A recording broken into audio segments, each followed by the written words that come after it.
They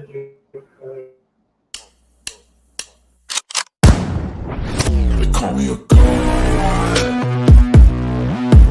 They call me a god. They call me a god. They call me a god. Let's go.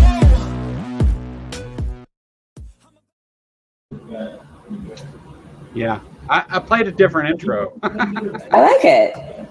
Yeah. I have no intro, so you're two up on me then. Well, that was originally the intro for the call-in show, but I'm gonna drop the Oh, call-in stuff. I mean, I'll still make it open if somebody wants to come in and talk or whatever. But hmm the amount of money that I was paying for a call-in studio wasn't worth what I was getting out of it, and yeah, until I can upgrade some stuff and it be more useful to me, I just can't justify continuing to do it. Um, fair. but I really, really like that intro though. So Jeff Yeah, fixed that's it up for me cool. real quick so I could still use it. But how are you today, Miss Maya Atkinson? Oh God, I don't know. I don't know. I'm here. I'm excited to be here. Uh, well, me too. Me too. I think everybody here knows who you are, but if you don't, Maya has her own channel and has probably what I consider, and I've said this numerous times, one of the best shows on YouTube, Bad Science Aw, Sundays. you're It, too good it's to me. it's just such a great show for the for Sunday night. It's Oh, fits thank you. perfect, and everybody has a blast, and it's really fun, and nothing's too serious. It's a good No, way to yeah, we try not to end do or too begin the serious. week. Or We actually yeah, do hit on a lot of serious topics, but yeah, I oh, my lighting is horrible. Um, I try not to do anything that's too depressing or too dense, I guess. We try to yeah, keep it light so that everybody can I don't know, just relax, have fun, like not don't be a dick, you know. yeah, Have a yeah, beer. yeah. No, I think that's cool. The whereas you're keeping it light today, we're talking about Trump as a racist piece of shit. So This is very different. This is very different. a little more serious, but I mean, it doesn't mean we can't have a good time discussing it. No, I always have a good time discussing Trump's Awful people. bullshit. You know, The I mean, well, if it weren't so serious, like it would actually be comedically funny. yeah, it's almost like he's unknowingly making satire, um, Yeah, if that's yeah. possible. Yeah, I mean, he's a dimwit, and people give him too much credit. All the evil shit is actually devised by everybody around him. He just really wants to be left alone to make money and talk shit. Yeah. Which I Did you mean, see where who they doesn't? actually? Did you see where they talked about where they uncovered the training videos for Project 2025, and like 30 of the 36 people worked for him? No, I didn't. Not about the training videos, but a lot of people who created the Project 2025 work for him. So Yeah, I'm not surprised to hear about it. yeah, yeah, Robin, get your ass in here. Where are you yeah, now, Missy? yeah. I'll put it in there if you want to come, Robin. It's Thank you, Barnaby Wild. yeah. Thanks, man. $2 from Barnaby. Trump is pathetic, but this isn't news. No, that's not the. Yeah, no, None that's of not the this is news we're going actually over. news. As far as like, damn it, go away. Quit. Um, none of it's like nothing surprising for sure. There may be some stuff we talk about though that some people haven't heard of. Trump. I mean, whenever we talk about racist things with Trump, I mean, there's the Fuentes guy having dinner with him and the things that he's said and the things that he's done.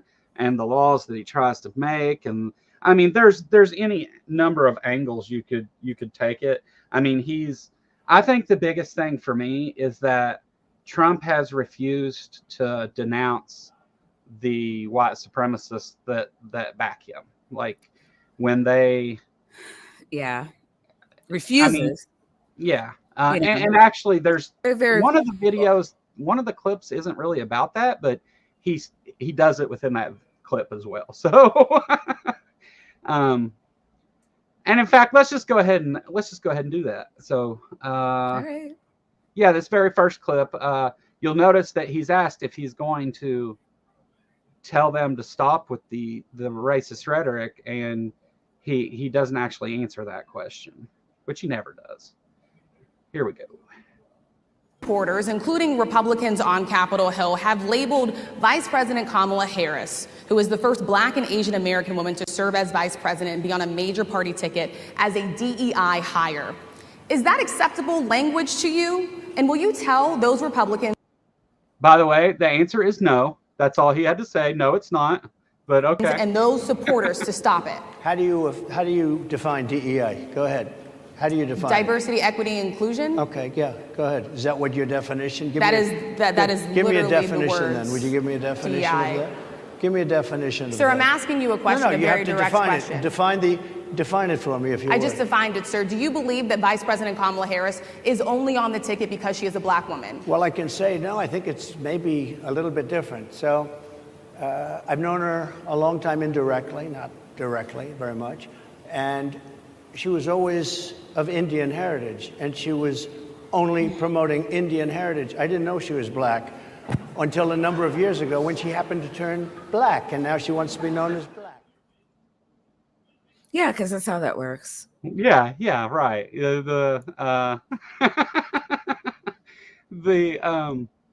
What, like, and to that reporter's credit, she does point out that Kamala Harris attended a historically Black college and has always, identified as a Black woman. Thanks, Justin. $2 super chat and fake money. This is my tithe to the goddess. I don't know where you're going to cash that at, but thanks, Justin. I'm joking. So it's like, again, the question was, these people are saying this thing, which is awful. That was never questionable. Are you going to tell them to stop, or in some way try to fix this? And it was, what? Define it? Can you define your definition? He was struggling. And they were laughing at him. I do appreciate. I don't appreciate it, but like I can tell that he's been being prepped by the right, because like the whole thing with like the whole dog whistles and things like that. It's, you have to give them just enough, or to signal. You don't denounce, you don't, affirm. You just right. I think in this case, you get gallop and obfuscate. I think in this case they didn't tell him what he should say. I mean, they obviously knew the questions, or at least knew what the basis of the questions was going to be. And I don't think they told him what to say. I think they told him what not to say, which in his case didn't help much, because he'd just say it a different way. I mean, stop giving away the game. Yeah.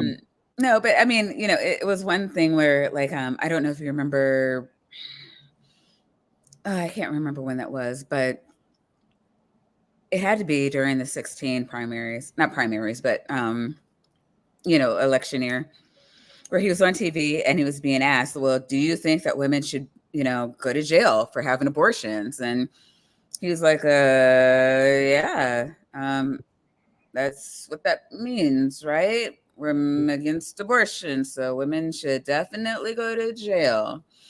And now you have this, what is abortion really? Can you define it? The Tucker Carlson. That's what that Right. is. Right. I'm just asking questions here. Right. Yeah. What And is you know, what I a loved horse? about it the most was like the old gish galloping, the outright line to black reporters, like they're his, like, you know, dumb fuck base. I'm sorry, am I allowed to say fuck here? Oh yeah, yeah. Okay, cool. Fuckity fuck. I like you so much. You know, I mean, it's like, dude, like they're not. Oh God, it's just so cringy. These people like look at political reality for a living. It's literally why they get paid. And you're going to say, oh, well, reality isn't real. And believe me only. Yeah. Part of me is just like, does he? I understand it's what he does with his crowd, but does he either think black people are so stupid that they'll eat it up, or does he just not give a fuck? Does he just not care? I think that's an excellent question because is it a matter of that he's just so outside of what a normal person is? I mean they've labeled him as weird, and the reason that's so powerful is because he's fucking weird, right? Well, I mean, not just him though. I mean, give him some no, credit it's for not just blending in. Yeah, but I think it's like he really has, and whenever we look at some of the examples of racism in his past, I think you'll see that it's who he is. Yeah. It's Oh yeah. and he's trying to. I mean, he knows that. I don't know why he even accepted this interview because I mean. Oh yeah. Yeah. I wondered that too. Yeah. There was nothing. I mean, there was a way he could have done this and it not have been at least as bad, but he had to have known he was going to face some pretty tough questions about things he said and done recently, you know? No, he just is racist. And I didn't think he would think that black people are worth his time. We're talking about like 10% of black people vote Republican. And we're talking about 10% of 13% of the population. And most of which are men. And we're talking about a group that is, you know, especially in the areas that he's hoping to win, are being either gerrymandered so that their vote doesn't matter, or is like corralled into this little thing where like it's so insignificant, or they're being actively targeted to strip away their voting rights. Yeah. So I really don't understand like what made this like politically a good decision in his eyes. Like what do I hope with it? You know, it's like, you know, because like it would be great if the Democratic Party would actually take an affirmative stance on trans issues, right? But they won't because it's not politically advantageous. Even if they gain every trans person, they're still losing more people than they gain. Right. You know, and it kind of feels like the same thing here. Like, why? What's your point? He wasn't winning anyone in that room. Who was watching it? Because he walked away looking stupid. And well, I mean, when I heard who he was talking to, I was like, oh, I got to watch that. That's going to go real well. I mean, like everybody had to have known. And if his advisors aren't telling him, look, you kind of suck at talking to people and maybe it's not good given all the stupid things you've said and all the white supremacists you've rubbed elbows with. Maybe it's not good if you go do this one. Maybe just call it in or agree to give a speech and not take questions. Go talk to your base. Yeah. And because they'll believe anything you say. And then, you know, like Biden, in 2020, it was just like, oh, you know, COVID, I couldn't possibly, you know, it would be, what do you call it? Unethical for me to pull crowds. So I'm just going to stay in my bunker, you know, until the election. And everybody's like, yeah, that makes sense. And he kind of rests on his laurels. which is I kind of feel like what Trump should be doing. Just like, shut the fuck up. Like it's just it's bad. Every time you go out there, there's something bad, there's something cringy, there's a clippable moment. There should have been more clippable moments. I'm a little pissed off that Trump wasn't getting as much old man press as Biden was. And also a lot of the stuff with Biden was just ageism. No, I agree. I think that, but see, I think there's a separation in, was Biden like to the point he couldn't do the job? I don't think that's the case. Yeah. But was there a problem with the view that voters were getting from it? And the answer to that one was yes. Definitely. It pisses me off because he's one of the better presidents we've had. And, you know, especially as it comes to like our rights, I don't know. I really don't understand where all the bad press came from, especially when you consider that Ronald Reagan was actively in dementia, and everybody thought he was just the best president ever. Yeah. Because gas prices went down. And I'm not saying that somebody with dementia is totally fine to have as a president. I'm putting him in stark contrast to Donald Trump. I would rather have a dementia patient than Donald Trump, is actually what I'm saying. But I would vote for a moldy hot dog over Donald Trump. I'm just saying. But he was not a bad president. He just wasn't. If we're going through all the metrics, he's ticked off more boxes than any other president that most of us have lived through. So I agree. It really pissed me off that people are like, oh, Biden's old, so you know, I don't know if I can vote for him, and not paying attention to his actual record. That being said, I would like to see age limits on Congress. 65, 70, I don't really care. And it's not an ageist view. It's just they're not in tune with the younger generations. I mean, it's just based on fact, right? I think that, you know, Gen X, millennials, Zoomers, I think we should be in Congress. I think we should be determining the world that we want to live in. And I am saying this because I don't see that when I look at people like Nancy Pelosi and Mitch McConnell, I don't see that our future is a consideration in their decisions. No, I agree with you. I think that the people that have been elected to those positions don't represent the electorate that they're there to represent. Exactly. Not in age or views or interests or anything. And then it comes down to power and money and right. You know, I think I'm old. I just want to be as comfortable as possible. Give me more money. Yeah. It was a little bit different when people in Congress, Americans felt like they deserved respect just for the position of power that they had. Mm-hmm.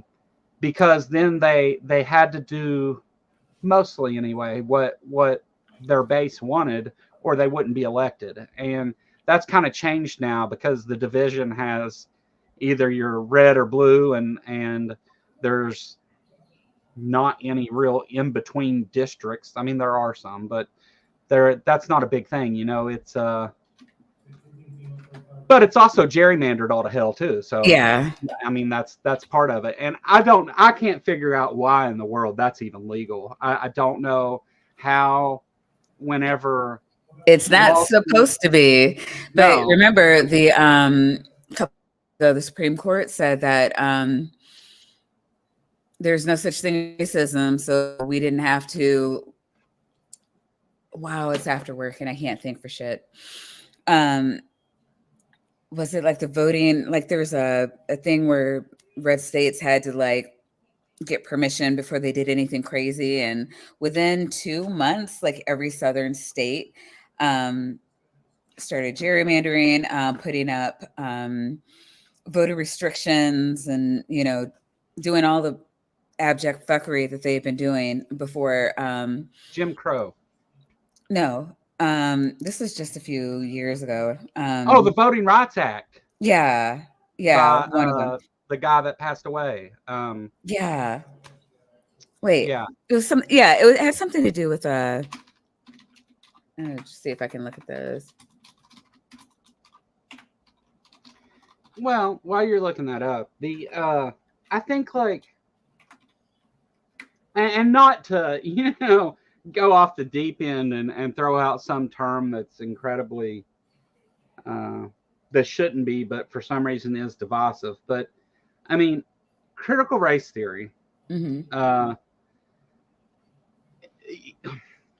These things are, I mean, when they're baked in originally to how you are legally allowed to make these decisions and stuff, Hmm. and then rather than restructuring it, you just say, now look, I know that we made this whole system in order to make black votes not count, but we can't do that anymore, so use the same system. Just don't don't say it's because of black votes. Like, and it's like there's not a way. I mean, red line communities and stuff like that they set Hmm. up to. I mean, exclusive. I mean, the reason is so that they could exclude people. I mean, that's Yeah, yeah, yeah. You're over 100%. here, and we'll make sure that you don't have enough numbers to actually have a say in anything to do in Congress. Don't worry, the rich white men will make the laws for you, and they'll be perfect, and you just obey. And I mean, that's how we ended up with so many laws that are supposed to be blind to race, but then whenever you look at the numbers of those incarcerated, and again, these red line uh, towns where they're, they've built it up that way, and then when you're not willing to do anything about it, your lack of action is in itself making a statement. Right, right. Um,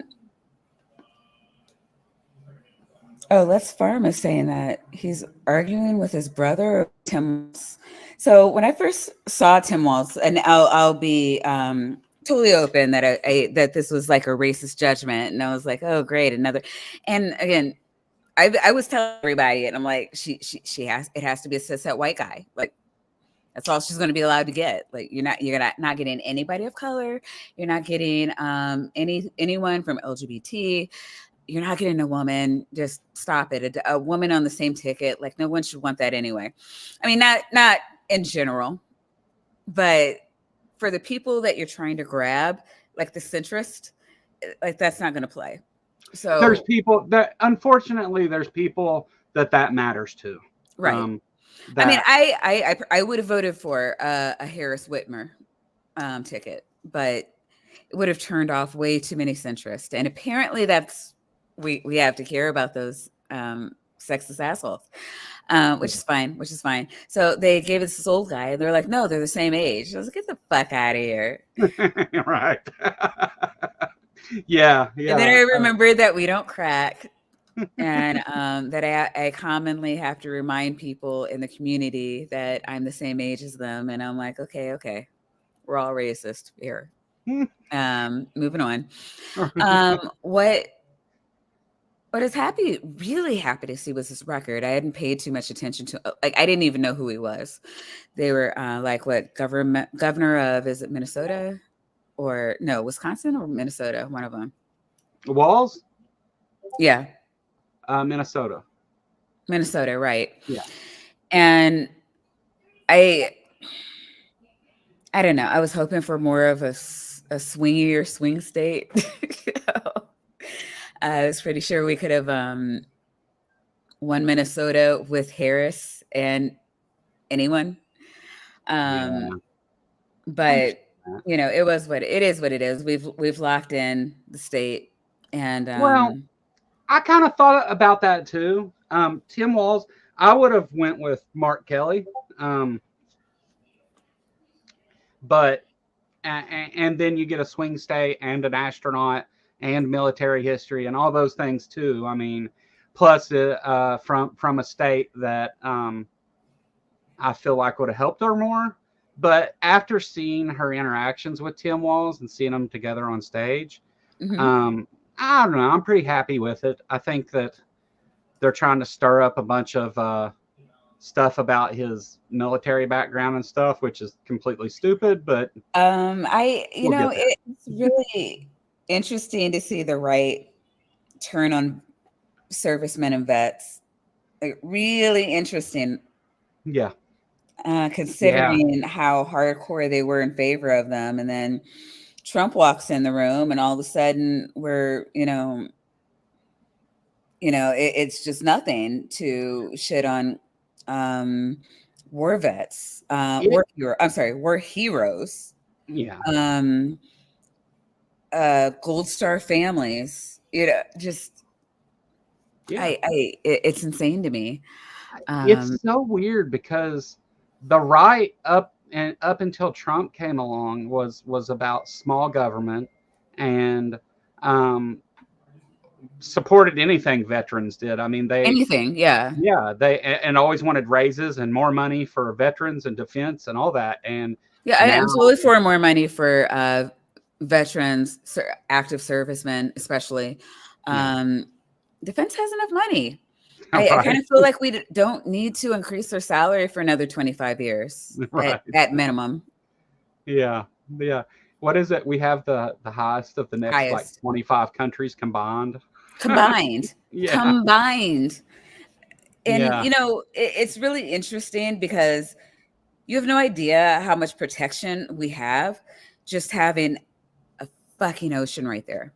No, that's our Like, biggest strength. That's why you biggest don't see strength. more attacks on American soil, is because it's No, too fucking hard we to have get to nukes, it. which is going to prevent people from sending nukes, and we have an ocean. We honestly don't need to do anything except. And again, I'm not pro nuke, but since there are other countries out there with nukes, to get them from sending them here, like maybe we just update the nukes, and that's all we really need to do. Like, Yeah. seriously though. No, I Um, agree, Amber. I don't think they were ever actually about that. That was just oh the no, narrative. they were no, yeah. I'm sorry, I should have spoken that first. The right, I mean, okay. They say one thing When and do we another. Okay, so when we say small government, right? Like, what we mean is get out of my bedroom, Yeah. get out of my uterus. Let's not go I too should be far. able to make life decisions as long as, when I swing my arm, it doesn't hit someone else's face. Why are you here?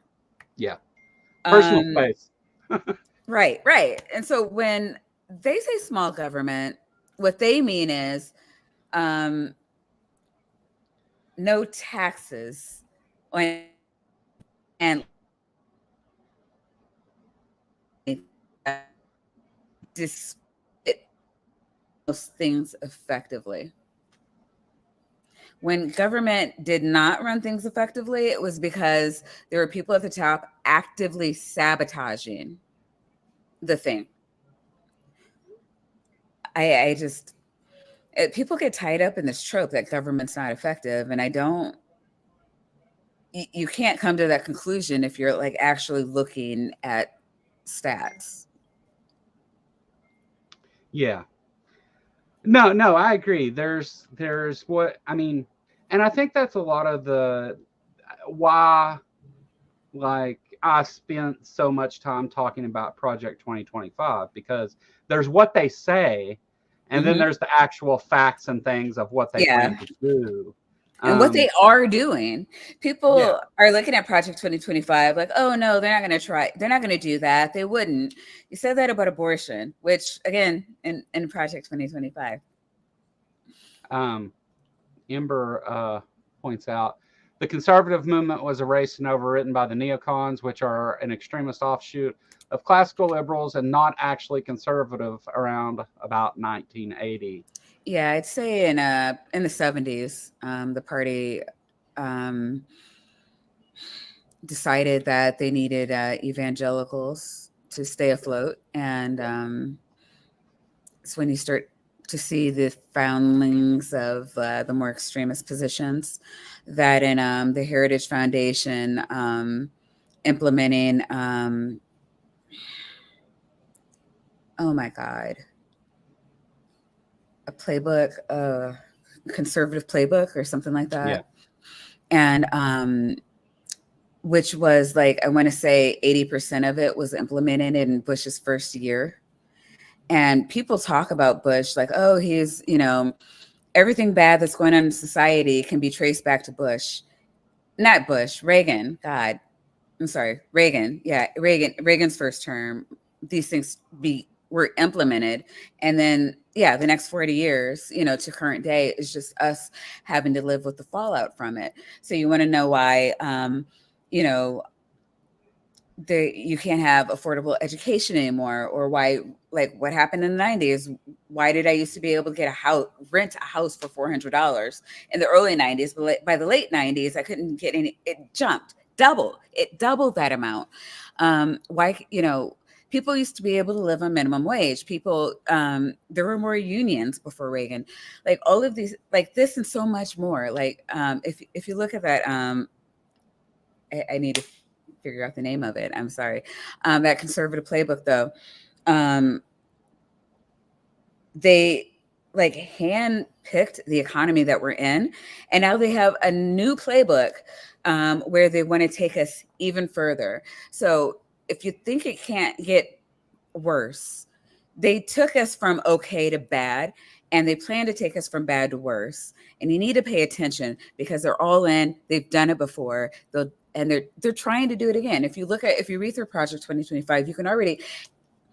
It's difficult if you're not politically minded. I live in the news, so I can look through and be like, oh yeah, this state did that. That state did that. This state's planning that, and you just see it all throughout where they're already, trying to usher in this new.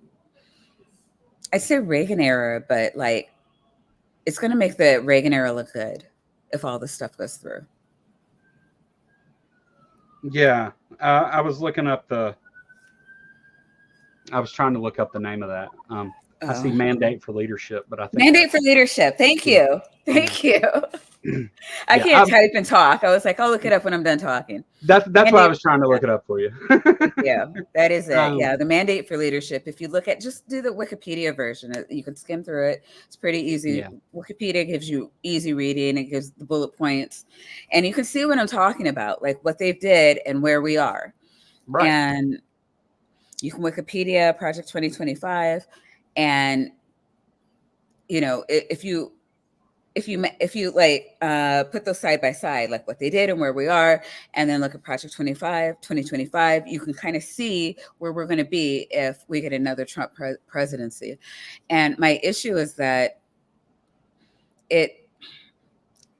Trump is an idiot, and they love him so much because he's a blank check. He can say anything and his base will eat it up. They can't do that with just any candidate. But he's a useful idiot, to be sure. These aren't his plans. He's just the one being utilized to implement it, just like Reagan was. And go ahead. Sorry. I think very much that Trump is the reason that Trump's like, oh, I don't know anything about Project 2025, although he knows it exists. His name is all through it. I don't even know what that means. They're not necessarily worried about his involvement because they're saying, oh, look, we got this great plan and it gives you all these loyal people. Just let us do it. And you've got so much to do, Trump. You're so busy making America great again. So let us just take care of this and you do what you do and we'll take care of it. And I think Trump's just the tool that will let them do whatever because he's too stupid to notice what's actually happening. As long as he's making money. And he made a lot of money last term. Yep. As long as he's making money, he doesn't care what happens to us. No. You got to remember that rich people don't think that we're just machines to do their work and get them money. They think that we're stupid and we don't deserve to have nice things. So Mhm. like, and Trump was born, I mean, his whole life, he was born rich. He's been rich his whole life. He's had that mentality his whole life. He doesn't care what happens to us as long as it makes him money. I remember he was instrumental in Ivanka moving her one of her sweatshops from China to Africa because she could go from paying her workers 2 cents an hour to 1 cent an hour. Yeah. Like they don't care. I And he love. didn't bring jobs to Black workers. He's like, what do you call it? Like just benefiting from usurping the labor of people, and it's disgusting. I'm sorry to cut you off. No, I was just. I love the in chat the let's just drop words that like Let's just drop words. let's What? just put tag words in there. George Soros, the Rothschilds own the Democrats. 7 Mountain Ministries, Hollywoodism, whatever the hell that means. What is Hollywoodism? The fabric of America. It's the fabric of America, folks. Oh, right. Those liberal woke Hollywood people who are trying to Drink babies or something. well, no, they're trying to indoctrinate our children by putting the gays on the television. Yeah. Yeah. Seven Mountains Ministry, though, we shouldn't look over, though, because a lot of this, like that thought, is what's Easy. fueling the divide, the cultural divide that we're going through right now. Yeah. And especially the thought that separation of church and state is not unconstitutional, which is funny. Yeah. Thank you, PC. What happened? Read Oh, up okay. about 3 or 4. Gotcha. All right. So let's instead of getting too mired in that nonsense, let's go back to this nonsense. I like the chat. I live here. Oh no. And we'll definitely engage in that. But let's. I've got. No, I hear you. There's another piece of this clip, and this will take a minute because the funny part isn't to the end, but I want to let him say it all first. So let him cook. I hate that saying. Yeah.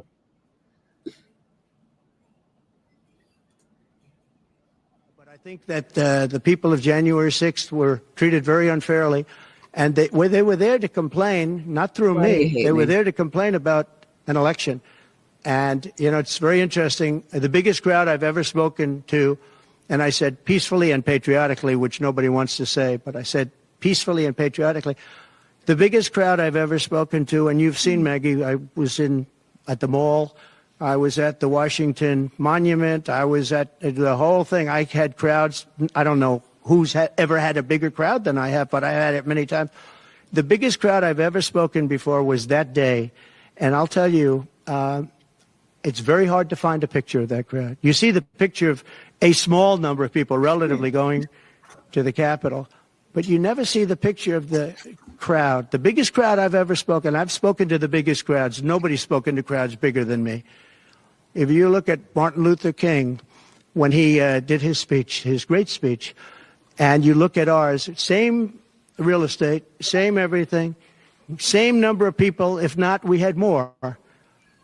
And they said he had 1 million people, but I had 25,000 people. But when you look at the exact same picture, and everything's the same because it was the fountains, the whole thing, all the way back to from Lincoln to Washington, and you look at it, and you look at the picture of his crowd, my crowd, we actually had more people. He is a fucking lunatic. I don't know. A lot of people. I'm one of those. I'm what is it? A dino? I'm still on Twitter. I love. I mean, because Twitter is still the best place to get a feel for the lay of the country. And I love seeing the speculation with crowd size, which may have something to do with his tiny hands, but. I need to learn. I need to learn this trick so that don't worry about that down there. I need to learn to do that so that I need to get the I don't know. I don't think I have the rhythm for it, honestly. Yeah. The The biggest crowd size but is huge. it was the Just like biggest other crowd. things about I me. I Don't can you do it. worry. I'm I'd have sorry. to I'm work on the sorry. voice. I might be able to do it with some work, but No, you the just anything silly and people so understand. just to throw out a little fact, not that those really fucking matter when we're talking about this stuff, but like just a brief little fact. The Martin Luther King speech, 250,000 people. January 6th rally, 53,000 people. 1/5 the amount of people. I mean, like, that's so many people that it's a fuck ton of people either way. But I think It I is could a tell fuck the ton of difference people. between 53,000 and 250,000. It's a fuck ton of traitors. Yeah, Just yeah, it saying. is. Yeah, yeah. A lot of people in camo with accents like mine. The I mean, let's be real about it. Yeah, and I don't know. There's so many fantastic people in the South. I try, and you actually do help me out a lot where I'm trying to get, I know I have a Southern accent bias, and I am trying to get past that because, Sure. There are a lot of people with Southern accents that can dance circles around me. And I feel bad for a lot of people who felt like they had to drop their accent, which comes with a lot of work, to fit into their profession. Yeah. So I don't know. I think you guys do get a bad rap, but Well, I blame the government because people who have accents like you also have really shitty education systems, and that's by design. no, for sure. That's and that's really where it's funny because that's why Kentucky, because nobody gives a shit what happens in Kentucky as far as the vote. They know it's going red. Like, although we do sometimes Is there a have Democrat Democratic governor? Don't you have a governors, Democrat governor? Yeah, Andy Bashir, and he's a good governor. Kind of sounds like you're gerrymandered. Yeah, maybe. The I mean, there's a because there's a lot of, but see, here's the thing with Kentucky is Louisville is a major city. Mhm. Lexington not so much, but still pretty big. Is And it that blue? whole Is Lexington blue? Does it have like a blue Democrat mayor? oh yeah, Lexington is a college town where UK is, and has it's the second largest city. Okay. But we also, like with Louisville, you get Louisville, Newport, and that Cincinnati metro area. And Really? Okay. yeah, Cincinnati's that far south. Okay. yeah, it's really close to Cincinnati. So you it helps in that way. I mean, the anywhere where there's a city just about in the country, it goes blue. And Yeah. so Well, Kentucky, yeah. I mean, because when people, I don't know what it is about people, but like we are prone to believe the worst of others until we get yeah, around them. And then it's just like, oh, yeah, okay. I guess I agree with the social contract now. Yeah, yeah, which is just us saying that, you know what, I'll let you mind your own business if you let me mind mine. Like I won't fuck with you if you don't fuck with me. And that's really, I mean, that is being blue in a nutshell. yeah, really. I agree. I mean, in Kentucky, we've got this thing like Louisville is such a big city, and Hmm. Kentucky has so much rural area that it doesn't really count for as much. We have the like I grew up in my elementary school. That school system itself had Hmm. 300 people in the whole system. I mean, like there was like only one classroom for sixth grade. That was it. Like there was one teacher that taught sixth grade. um, Wow. yeah, it's How many kids were in the school? Do you know? like 375 in the whole school. Wow. Like, and that school went K through 12. Hmm.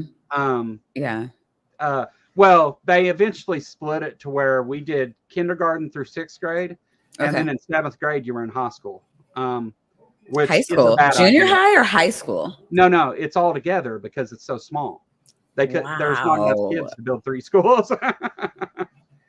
But Holy shit. yeah, Seventh yeah, grade. Wow. Okay. A friend of mine was born and raised in Iowa, and she told me about I think 8th grade. A couple of schools started 8th grade with yeah. in that were going to school with high schoolers, but that's I think interesting. 7th grade is too young for kids to go to school with seniors. Yeah, I It, agree. it causes some problems. Yeah.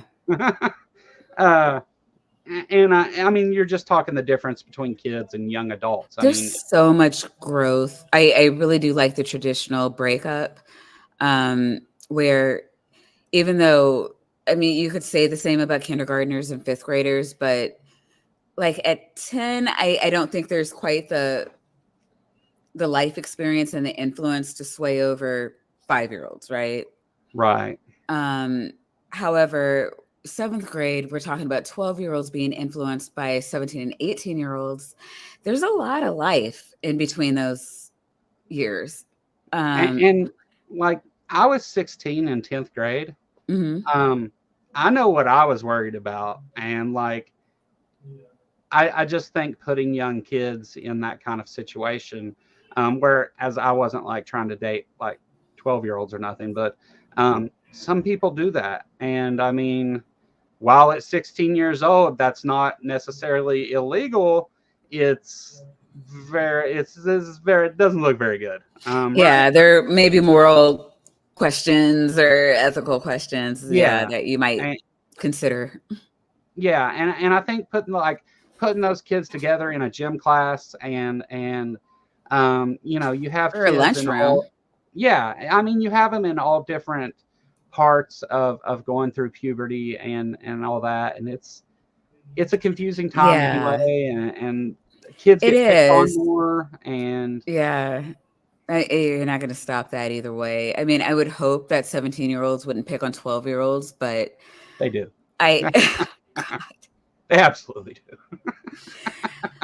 but I'm just thinking at this age where you are trying to figure out who you are. Like, I mean, Right. for me, that's the bigger issue. It's like, I need to figure out who I am. And it's better to be around people who are, and not that 17-year-olds aren't, they absolutely are. But there's just When so I was in there's 6th so much grade, I was it's different. partying with seniors 6th grade? regularly. I did, but only because my best friend's sister was My sister was a senior. okay. Yeah, Yeah. yeah, and that's how I had access to them. So Yeah. my when I was wait, how old were you? 12. 12. Yeah, 12. Me too. Yeah. 12, 13, 14. My best friend and her sister. My best friend would have been a year older than me, and her sister was 3 years older than her. So the 13, 14, 15, 16. Yeah. So she was driving. She would have been in like sophomore and what do you call it? Junior year. Yeah. And yeah, I mean, so she was hanging out with like upperclassmen. And Yeah. because I'm with my best friend, I'm over her house every day, and there's all these their dad worked nights. Yeah. It was 5 nights a week. There's a party at their house, and I was there. I was watching explicit videos and making out with the prom queen when I was like 12, 13 years old. And You're so cool. and that was the thing too, is because they were all friends of my sister, and they were like, this kid right here is going to be the biggest hellion to ever come through Raceland High School, and it was, so there was kind of this expectation, and I was drinking and smoking pot and doing all the things you do at a young age, and no parents around anywhere to speak of, so I did what I wanted. I mean, it was unfortunate, but not the worst thing that happened. Just probably not good though. I wouldn't recommend it for other kids. You would go to So prison for that these days. right. So Justin says they didn't in my school. The high school kids help with the younger grades on the field trips and coaching sports teams.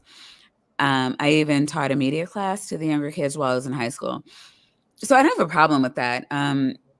We actually had when I was in second grade, we had sophomores and juniors that would come and help us with. They were like, I mean, tutors, and I don't even remember. You asked me to remember like 40 years ago or some shit, but well, 30 years, but still. But yeah, I remember every Tuesday they would come in and they would help us with whatever we were struggling with, and I was totally cool with that. I mean, it's like they were trying to pass us a doobie in the bathroom. It was like we were in a room. It was monitored by adults, other teachers, and there wasn't anything like crazy going on. I think it's very different than, being in a study hall with, a younger kid or, I don't know if you guys had recess, but Up lunch until sixth period, grade. So when I was in high school, there was an element. Now I moved away from that school in high school and went to a county school that had like 3,000 people in it, and it was incredibly difficult for me. And did you just mod Aunt Jura in the middle of the stream? yeah. She deserves it. Best mod. Well, I have another mod in here. I was going to say best mod ever, but like best mods, Crystal and Aunt Jura, 2 thumbs up. Yeah, I love my mods. No, so like I went to a bigger high school, and then when I was in high school, by my senior year, well, first of all, I went to an independent elementary and part of high school. And they used a college grading level, and it was difficult. When I went to a county school, I never learned another thing the whole time I was in school. So by the time I was a senior, I didn't have to take any classes. I already had all my credits and stuff, and so I got to party and have fun. But so wait, what did you do? You didn't walk? What did you do? They wouldn't let me graduate early because I got suspended like 15 times. But and I hacked the school computer system and changed everybody's grades and caused the teachers not to get paid. And it was a big deal. But how did you stay in that school? Because whenever I was vice president of my senior class and a football player, and I was going to graduate with honors. And so they didn't want to kick me out. And I told them that if they did anything too harsh or whatever, that I would just quit. And I said, "Do you want kids that are going to graduate to quit? Like you've got so many that don't and do drop out. Is that what you really want?" And they were like, "You're suspended. You can come back in 3 days." And I was like, "Okay." Fuck. And you're no longer vice president of the senior class. What which hurt more than anything because that hurt more than anything. Yeah. I would love to have a white penis for just one day. No doubt. Like I would use it. Sorry. I would double my salary. It'd rule the world, really. Yeah. I mean, I can see where it looks that way. That hurt more than anything in that situation. The cops came and stuff though. Like they had the handcuffs ready. They said they were going to charge me with theft for it somehow because I stole computer information. I don't know how that works, but maybe it was just to scare me. I didn't get arrested for that though. That came later. Please stop hacking our system. Yeah. First they were like, "How did you do that?" And I was like, "I guessed the password." And they were like, the password was password. What do you want from me? You're begging me to do it.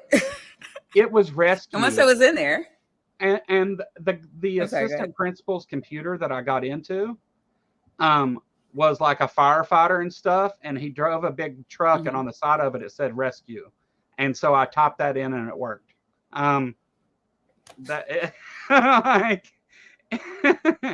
It was I ended up graduating with honors, but back to the young kids. I kind of feel like they should have exposed themselves first. Like you're just begging somebody to do this. This is your fault for being dumb. You dumbass. Seriously though, Yeah, I would have no, made that argument in court. I'm like, Your Honor, come on. well, I think that was kind of implied. What I did though, since I didn't have to have credits, was I was in a peer tutoring program. So I went to the elementary school in the county and worked with special needs students, That's and cool. spent the whole day with them and ate lunch with them and all that stuff. So um, I did like talk to a lot of the kids and stuff and teach them things and help out with stuff, you know. And I was always there. Like if a teacher needed somebody to come help with some project or something, I could do it or whatever. So I did get a lot of that like mentoring part of it in being with kids. And I think that there is a positive part to it if it's very controlled. But I think allowing 7th graders and 12th graders to be in the same classrooms and stuff is just asking for trouble. Yeah, that's Um, it seems a bit much. yeah. Just my IMO. With the But kids I grew up with anyway, but like, you know. yeah, no, I hear you. In Illinois, it's impossible to do because I want to say math. I know it's math, and I think English, or maybe it's foreign language. You have to have 4 years of 2 classes. So and I did know a handful of kids who had all of their credits, but because they didn't have their 4 years of those 2 classes, they had to stay to meet that requirement because it was required for graduation. You know what So my foreign language was? hmm. Mm-hmm. ESL? American Sign Language. No, wait, ASL, sorry. Yeah, I didn't know you could. Wow, that is awesome. I didn't either, and when I found Pretty? out, I was like, "Yeah, that's awesome." So that's No, what I did. And I every don't remember school, much of it now, but it was fun. I learned a lot. every school I went to, well, all the public schools offered English, French, and Spanish. Not English, sorry, Spanish, French, and German. I don't Yeah, know why German, but it was German. yeah, we had And that too. the Catholic school I went to offered what's that dead language that Catholics speak? Latin. Latin. They offer Yeah. Latin, and it qualified as a foreign language. Doesn't matter if no one speaks it except the Pope. I mean, Latin would probably be the most beneficial, really. I mean, as much I as mean, it's if you're going incorporated. to be a scholar, maybe. I But guess, yeah, I that's mean, true. I'm sure it started back in like the day when masses were in Latin, and they Yeah, just never, nobody ever looks at laws unless people have a problem with it, and true. Very yeah. true. So, one of the things that I prepared for this, and we don't Oh, have to sorry. Get go back on through. topic. No, it's. I think we've had an excellent conversation. I'm happy. Um, I love, I love having a subject and then letting it, go where it goes. I'm posting a link in the chat just if anybody wants to see. Yeah, I'm trying to post a link in the chat. Why is it not posting a link? If anybody wants to see where I'm pulling some of this info from, that's the link for it. This is an article. What is the problem here?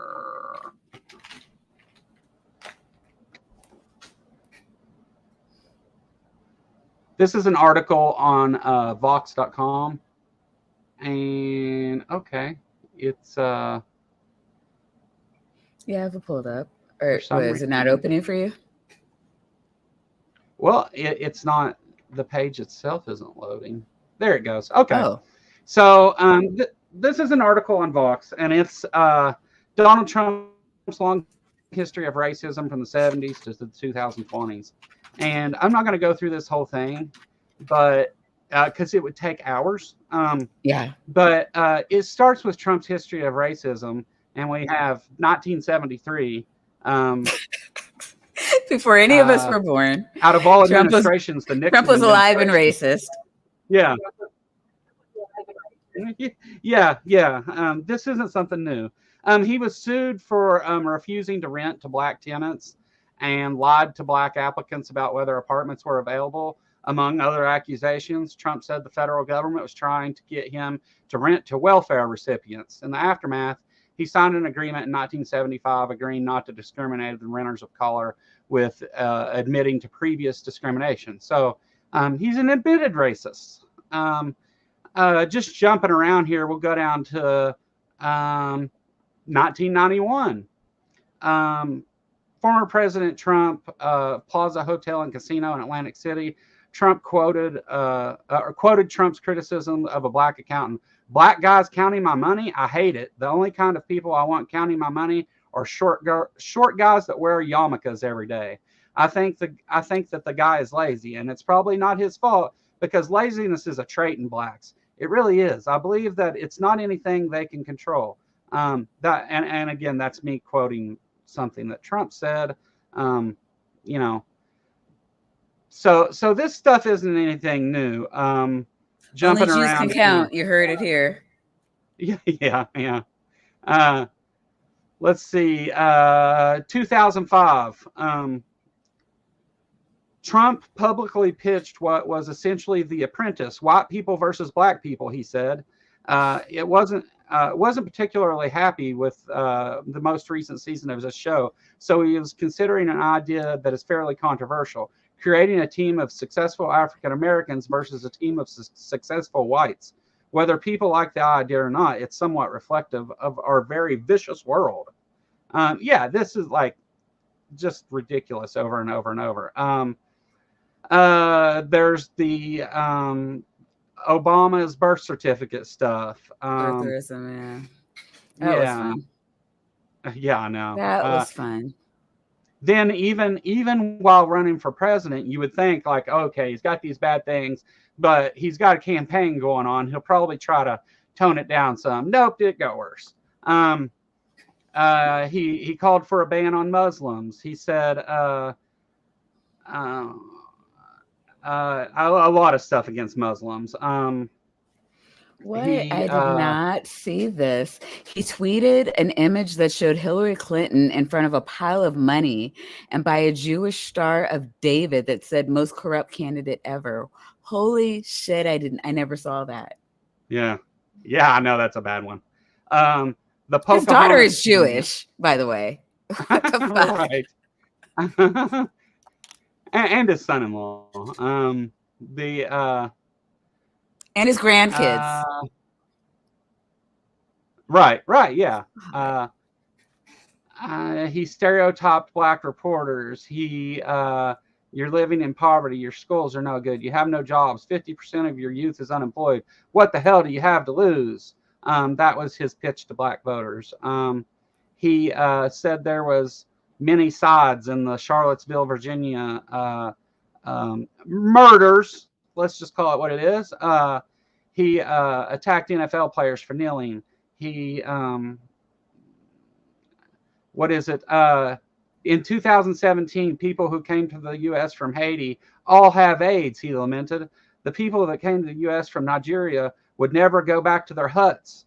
I mean, it's not it's not like any of this is, I know we say like, you're saying the quiet part out loud. This was never that. This was the always the loud part for him. I mean, it's always been this way. Like what? And I said it with my inside voice.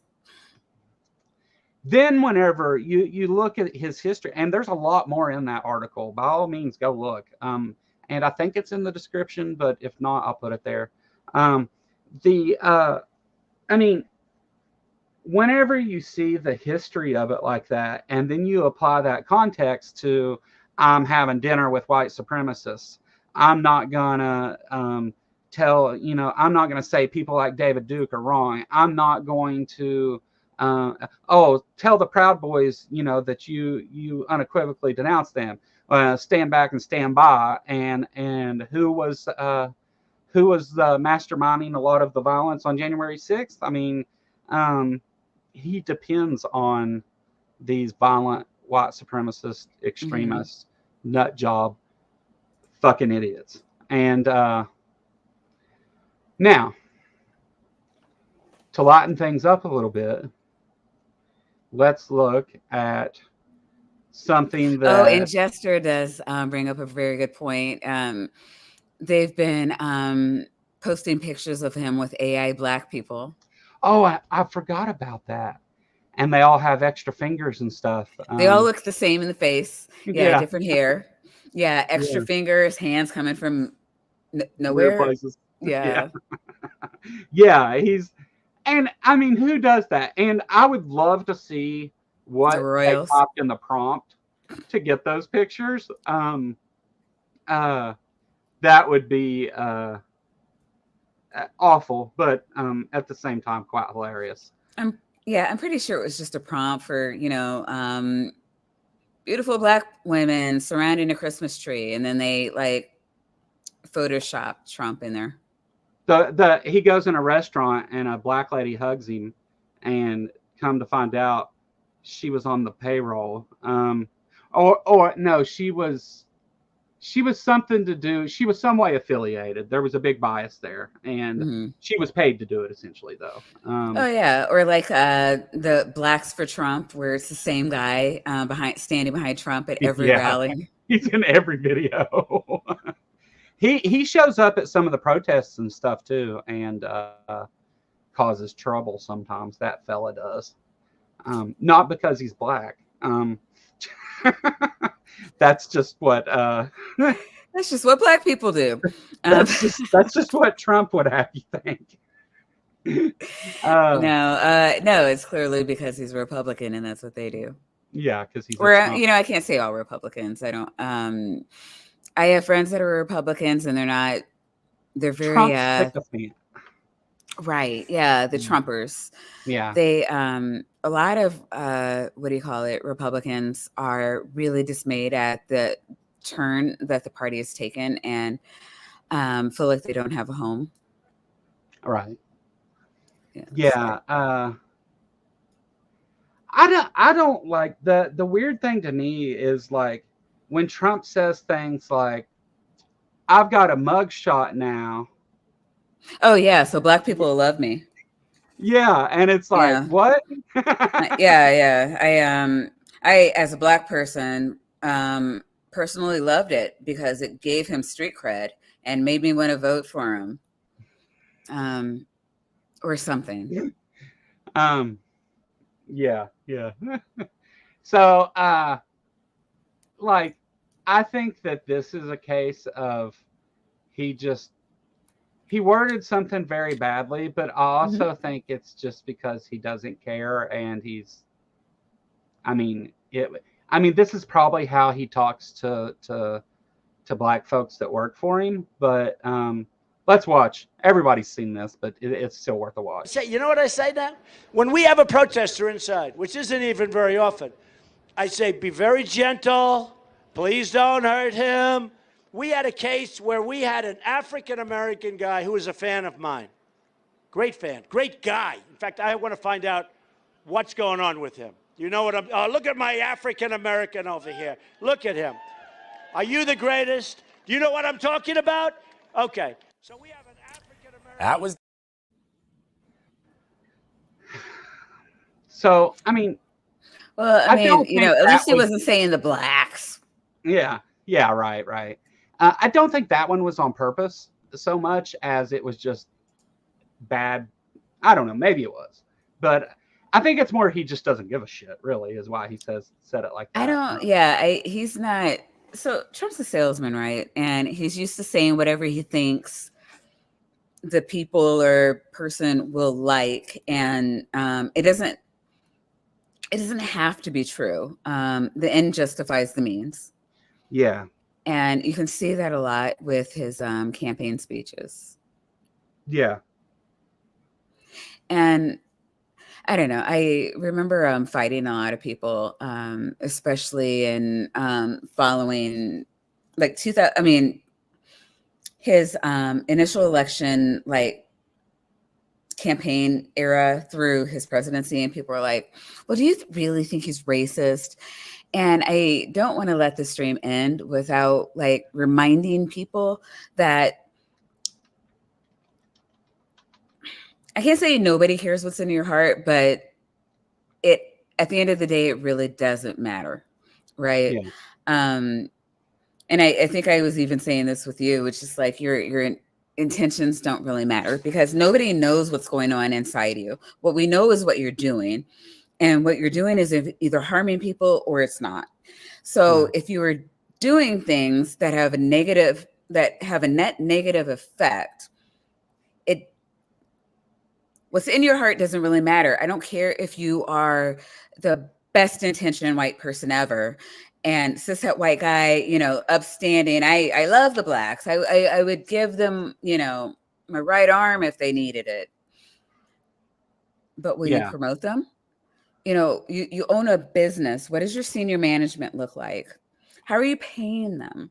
Can they take your paychecks and feed their families? Can they enter your schools? Can they get a loan from your bank? Yeah. Like these are things that we need.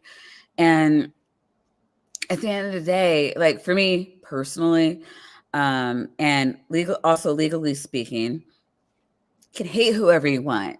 You have a right as an American to hate everybody. You can be racist, sexist, homophobic, but what you can't do is stop those groups from doing everything that you would allow someone in a group that you like to do. So like I feel it's just when we're talking about race and civil rights in general, how you feel really doesn't matter. And Trump is a racist. He's a racist in his heart. I'll die on that hill. But I also want to remind people that you need to look at the effect that you're having on others, because oh my gosh, I can't even remember basic HR stuff. I think it's disparate impact, meaning so there's disparate treatment and disparate impact when we look at employment law, discrimination, and stuff like that. Are you treating people badly? Okay, you got to stop that. Do you have the best effects, but your best intentions, but the impact is bad? So for instance, very early employment law, there were companies that said, okay, if you want to be a manager, you have to have a high school diploma. And it was meant to, can you just show that you have a grasp of education, that if you can complete your education, that means that you've mastered the knowledge, and that's the level that we want to see with our management. And it was great on paper, but what was actually happening was a lot of Black people were dropping out of school because the schools were bad. And, at a certain age, you can work and you're just needed because of other socioeconomic reasons. You're needed to contribute to the home monetarily. And it wasn't because you were stupid and you couldn't grasp the knowledge. It was, systemic. And so because of these systemic injustices, now, it's falling at the employer's door. You can no longer place this barrier on employees because it is disparately hindering Black progression. So if you have for any stipulation that employers place on positions, there has to be this kind of litmus test. Why cannot someone without a higher degree or, X amount of years of experience or a license or, whatever it may be, why can they not work?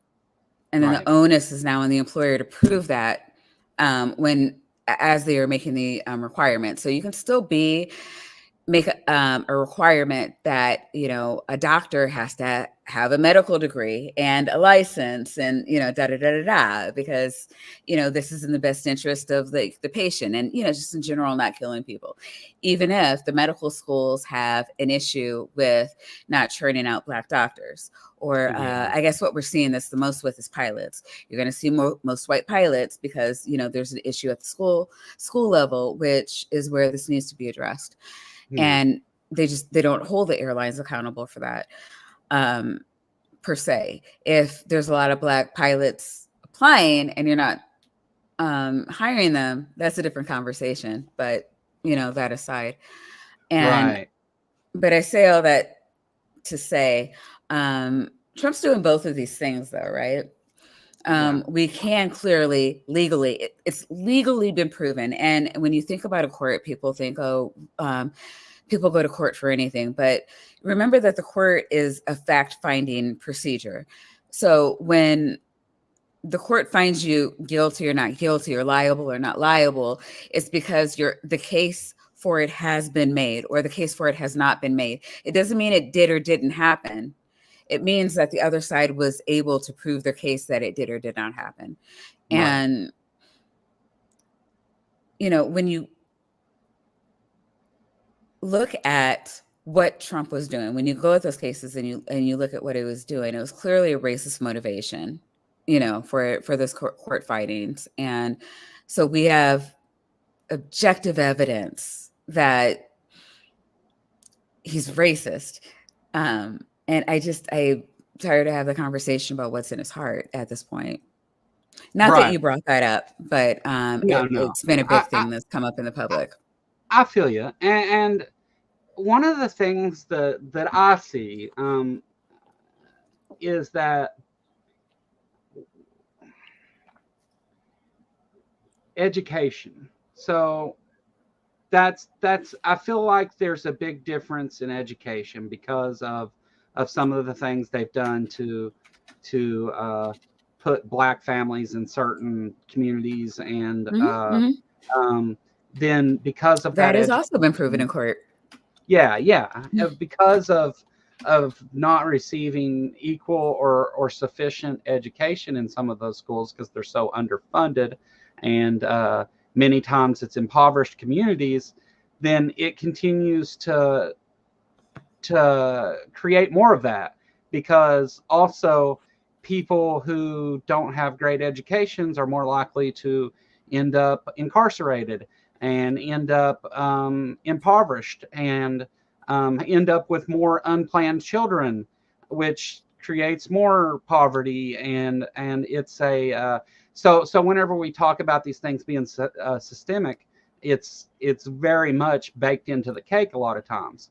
So when you go and you say, well, convicted felons can't vote, but also black people are locked up disproportionately to white people. So really, even though the intent of that law may not have been to stop Black people from voting, it has that effect, right?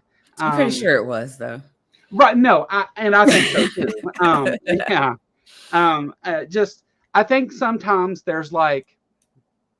No, but I get what you're saying. Yeah, there's a lot of things overtly racist, and then there's I don't want to say covertly, but that's a thing too. But there's like this unintentional racist thing because of, again, critical race theory. It explains how we fostered this whole thing to be that way. Right.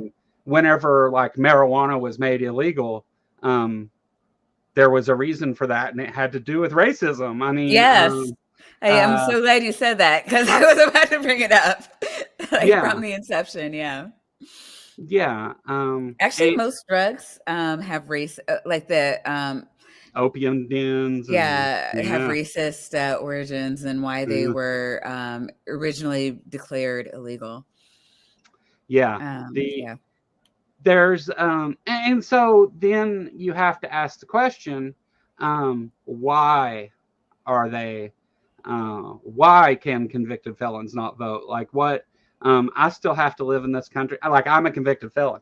I still have to live in this country under the same laws as everyone else, and have to obey. In fact, I have more standards than your average person. I can't own firearms and certain things like that. So, of course, I'm I'm not Black, if you didn't notice, but never would have guessed. But like, why is that a thing? And well, when we took away slavery, it opened the door for poor white people to be pretty much under the same rule as, but things that affect Black people as a group are also going to affect poor white people. And I think I honestly think that that's an inadvertent kind of, but because you don't have the money to fight for yourself, which is insane in and of itself, um, you're not able to get out of the situations. But and I try to remind white people of this. It's like, okay, listen to me. They're actively trying to dwindle the middle class, which puts you into poverty. And I know feels bad, but also maybe pay attention to what they're doing to the Black people, because it will affect you. Right. Because there's a direct correlation there. Anytime I talk about, because I'm from a very impoverished part of the country, and so anytime I talk about like impoverished people, it's always the impoverished and minorities, because it's these things. There's definitely a crossover in between them, right? There's and whether it's a and I hate to say it like this, but I think that the government, it's I think it was made more for the racist reasons, and it was just a bonus that they also got to poor people too, right? I mean, like it's I mean, I wasn't the target, but hey, that's all right. no, I mean, you think about the jail system. Jails were originally so. You remember the Constitution? I can't remember which amendment, but it was like, no one should be enslaved except under, incarceration. Yeah. And so what we initially see is Black people just punitively being jailed and then rented back out to farmers. Yeah. Immediately. Just these punitive laws, with loitering, it like walking while Black, we kind of like laugh at now, but like back then it was really a thing. If you weren't on your way to work, there was no reason for you as a Black man to leave your house. Yeah. There were just so many people. There were rules where if a Black person was born in jail, they were permanent custody of the state. Just like, if you're born to a slave woman, then you are a slave. And I mean, it's to this point that they understood that the incarceration system was meant for slaves, Black people. And even to this day, where, now people are making some change per hour, but we're still seeing those remnants of like slave labor still being rented out, even with a lot of things have changed. But what got added was poor white men. Yeah. 90% of those who are incarcerated are under the poverty line, or under the poverty line. And while it is mostly Black, it is also largely like the rest of that is poor white men. Yeah. Yeah. So and I'm saying since our country's inception, and since slavery has ended, and I would say even before that, but I'm not going to go into this whole history lesson. I really need the white man buy-in on this, because it's Black issues are not Black issues. They are trying to impoverish you and treat you the same. Yeah. This is our issue.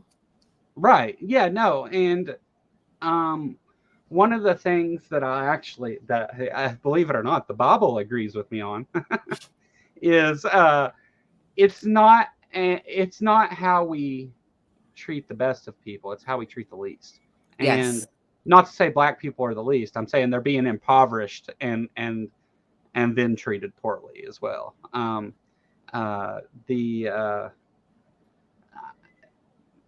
It's an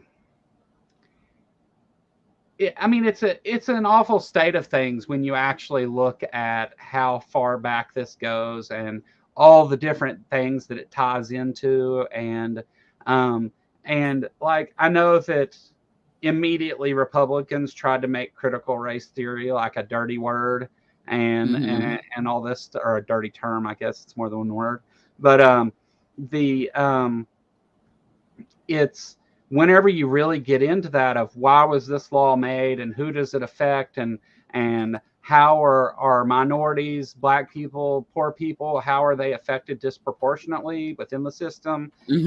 And when you really start to follow the money and the numbers, it shows very clearly what's going on. I mean, and to think that when they're like, oh, well, we didn't mean to do that, it's just a side effect of this. It's like, no, you knew.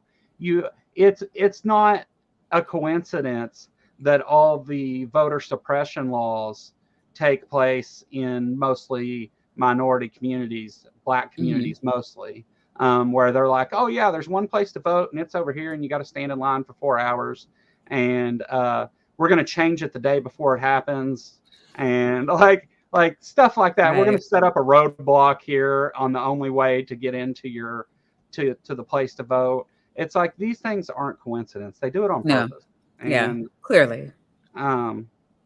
It's something that is at this point, I mean, it's hard to just fix one little thing without fixing a number of things. And again, like, I think education is the biggest problem in the country personally. I mean, because people are always saying, you know, oh, when we get out of this and da da da da, and I'm like, we could educate our way out of this in 10 years. 10 years.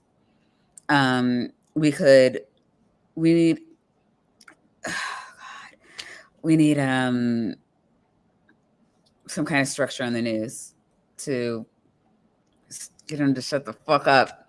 Both sides, both sides, seriously, like whether it's like Fox News or MSNBC, like.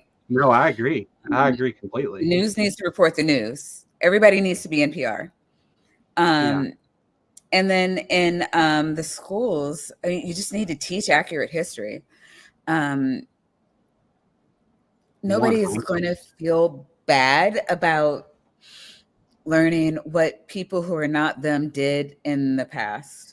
And I do want to say this real quick. Yeah. The reason they don't want to teach accurate history is because then we'll realize that they're still doing it today to the same groups, but also we're imperialistic, so we're doing it to more than one group now. And once we see that, we're going to tell them to stop, and they don't want to stop. Right? They want to repeat history, not in that situation for sure. Yeah. So if we're just, the God kings of like our holy emperor, and everything we do is great, and you're not going to look for commonalities in current day. So, I mean, there's a lot of reasons that, but most importantly, stupid people are easy to influence. Yeah. But I'm sorry, I cut you off. Yeah, the whitewashing of American history is extreme. Like, what is it? There's like 3 black people they teach you about in history. Yeah. Martin Luther King, Rosa Parks, Harriet Tubman. Harriet Tubman. Yeah, you can get some Frederick Douglass in there. Yeah, Frederick Douglass, sure. I don't know that they told us. Oh, you know what? It broke my heart when we were watching. It was an HBO show. Love. Was it?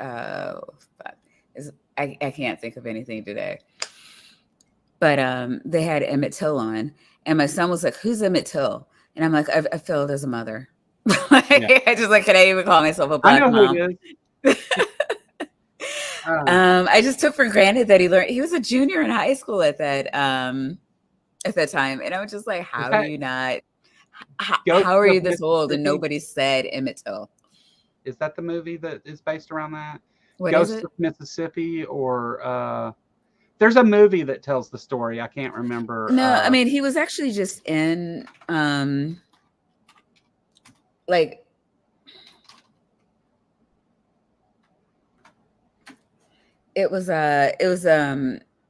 was in it. He was a character in it because they were in the 50s, 60s. Yeah. And kind of telling side character story, but he was the friend of like a niece or something like that.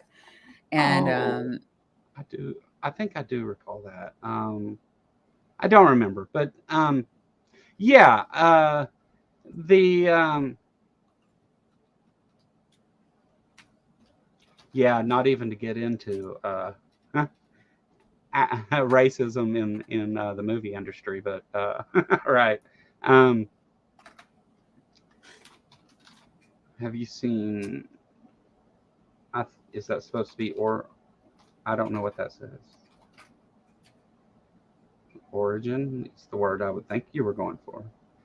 But yeah, I think that we that first of all, Lovecraft Country. okay, yeah, yeah. There were different. They did like different shows, didn't they? That was a show, not a. That was a show. It wasn't a movie. It was like it was one season, and then it got like really great reviews, but Yeah. they wanted to do kind of like what's that other witchcraft show where they every season is a different, they're the same characters but in different roles, and There that's was kind the horror of, movie show that yeah, was. that one. Um, I only saw 2 seasons of it, but it was good. yeah, I can't I saw remember the what that. one where like there were ghosts in a house, and then there was another one where there was Where they're in a hotel and it's like. I didn't see the hotel. I think it was like an asylum or something. Yeah, Yeah, yeah, they yeah. did a What? few different ones. That was Yeah, it was a good. that It was was a good series, but I was working nights, and I just trying to get caught up on my shows. yeah. Yeah, The American Horror Story. Thank American you, Horror Story, Enter.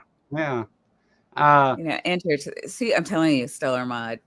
right. You too, Crystal. You too. Yeah, yeah. Uh, um, the I think that we. I mean, there's no easy answer now that we're this far into it, and that's why. I mean, I think that there. First of all, there has to be some fundamental changes about how you treat people, Yes. but giving kids access to equal education and quit trying to edit history like that helps anything. And this narrative that somehow white kids are made to feel guilty for being white is like Mhm. the stupidest shit I've ever heard in my life. Like, I mean, if black kids don't feel inferior for being told that they were slaves, I don't understand why white kids would feel bad for. I mean, for because being like told again, that, nobody's saying all white people are descended from slave owners. It right? is something that every country has allowed at one point in time. But white kids, Yeah, knowing, white American kids, they're going to feel bad. I I mean, mean the story. If German kids don't feel bad about the Holocaust, white Americans will Yeah, be. I mean, we'll be just fine. I Just mean saying. the thing about America that is makes the story so great and everything is that the hard horrible things that we went through, we were able to overcome them. That's really that's where the Yeah, lesson is learned in that yeah. we overcame those things.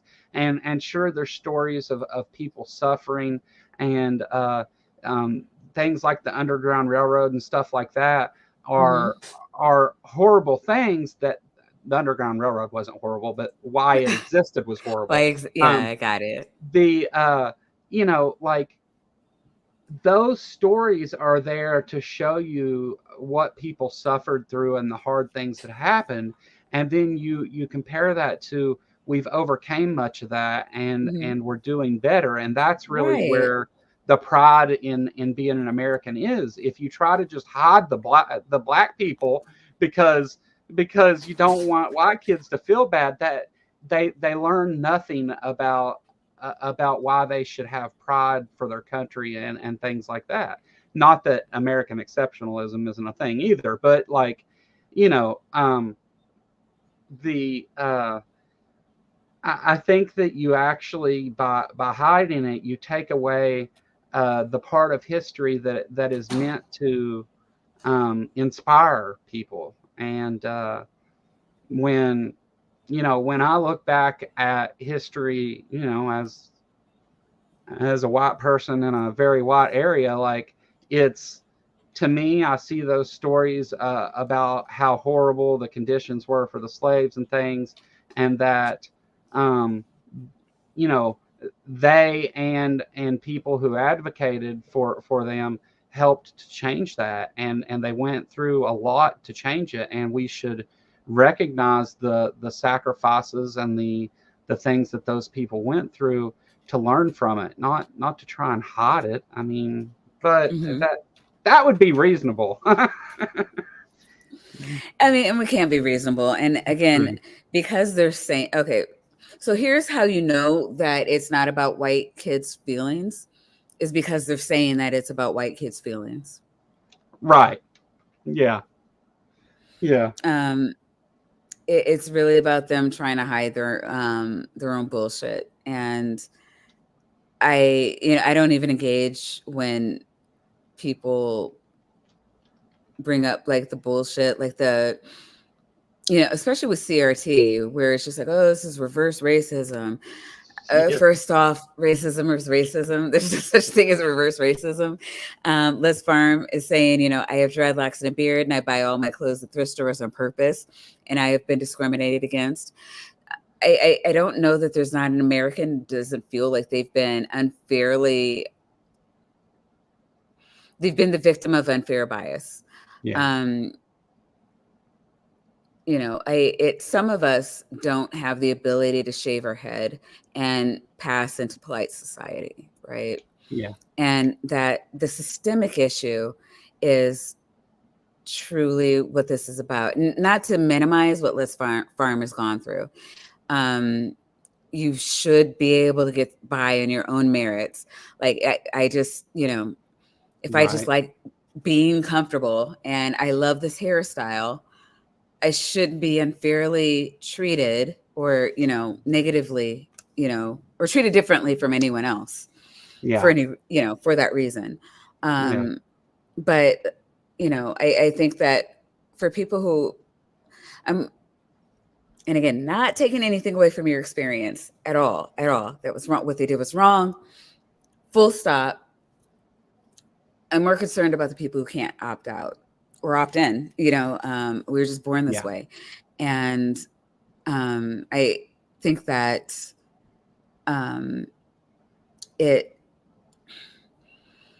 I don't know, it's in everyone's best interest to learn how to live with others. One, there's no reason not to, right?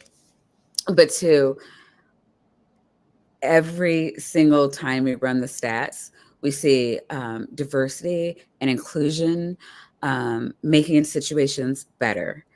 And it's not white versus black. It's different ages, different sexes, different socioeconomic groups, different regions of the of the country. When you more knowledge equals better people, and I think we can all agree with that. Yeah. Yeah. It seems to be that knowing about these issues is half of it, right? I mean, Right. um, because when you're educated about it, you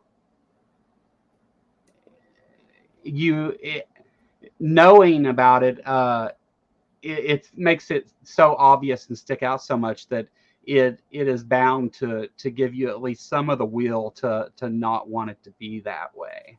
And I agree. The systemic part of it is really the hardest part to get past and stuff. I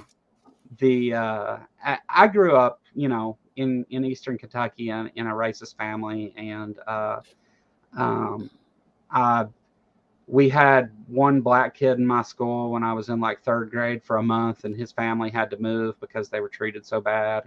And it was, I remember thinking even back then when I was a kid, like, that doesn't seem right. Like that.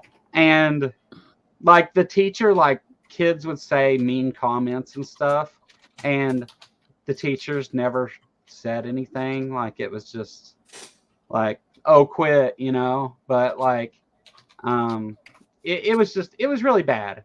And then as I got older, like I going to jail and stuff, which is apparently where they keep all the black people around here. They I was at that point. That's whenever I really got to know some black people and know a bit about their lives and things we shared in common and things that were different. And by the end of that, some of my best friends were black people, and not because they were black. It's just because that's a thing too, right? Like my one black friend, right? Yeah. Oh yeah, yeah. I remind people all the time. It's like, I'm not your one black friend. Well, I remember a funny thing happening because my best friend that I'm talking about from jail, his name was Elliot, and he was from Cleveland, and I remember some of these because the jail that I was in was like a regional jail, but it was out in the middle of nowhere in a place called Carter County, which is probably one of the worst places in Kentucky. And I remember people coming in and they would see him and they'd be like, do you know this person? Do you know this person? And he's like, why? I'm not from here. And they would be like, yeah, but do you know this boy? And he's like, why would I know him? And he was like, the thing is they thought that the black guy must know every black person they know. And it was, I remember him like, because we were sitting there at the table, like playing cards together or something. And I was like, why? Like, you told him you're not from here. Why would he think you know? He's like, no. He's like, he's asking me if I know the black people around. Like, and I was like, really? And he was like, yeah, watch. And he called dude back over and he was like, why? He's like, is that a black dude? And he's like, yeah. And he's like, yeah. Since I'm the only black guy, I must know all the other black guys. Oh yeah, yeah. We all know one another. Yeah. And well, did you see the thing with Trump? And I tried to get a clip of this, but it didn't have audio, so I didn't put it in. But he had said that, and the guy was a mayor of a city or something. He had said that they had a conversation on a flight and oh my God. Yeah, I was watching that. I want to say last night. And I was with a friend and who's a centrist because he's raised in West Virginia. And I'm watching, who was it? Somebody The Daily Show did like piece on it. Maybe it might have, no, it wasn't Daily Show. But they were doing like a side-by-side where it's just like, Trump's talking about knowing Kamala's ex-boyfriend, and he was like, I want to say it was the Daily Show. It was Jon Stewart. It was hilarious. And he was just like, okay, so you and this guy were in a helicopter. It's going down. And as you are plummeting to your death, he turns to you and says, I once dated Kamala Harris. And I don't want to die without letting you know that she's just a horrible bitch. Yeah. Because if we survive, you might need it one day. and that's not even the guy he was talking to. Yeah. So the Daily Show reaches out for comment, and he was like, I've never been in an airplane with Trump. I don't know what the fuck he's talking about. All I can think of is that he must have been in an airplane with another black guy, and he thinks. So then they find that black guy.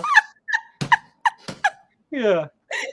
He's a mayor of like San Francisco or some other, or LA or something. Yeah, he was mayor. And he was like, I was in a plane with Trump.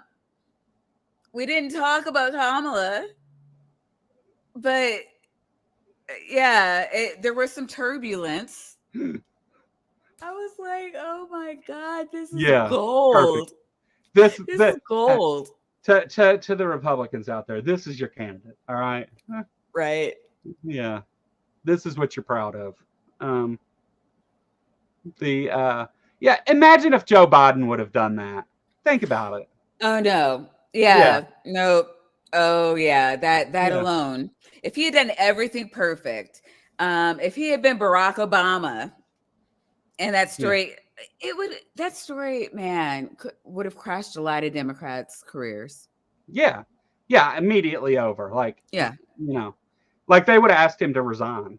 Yeah, Jerry Brown versus Willie Brown. Thank you, Philip Collier. That's it. Yeah. It was, yeah. Oh my God. That was funny. But I mean, Trump, yeah, he can just do no wrong. It's like we don't care. He's gonna kill all the black people. You'll see. And then Jesus will come back. Yeah. And kill all the Jews.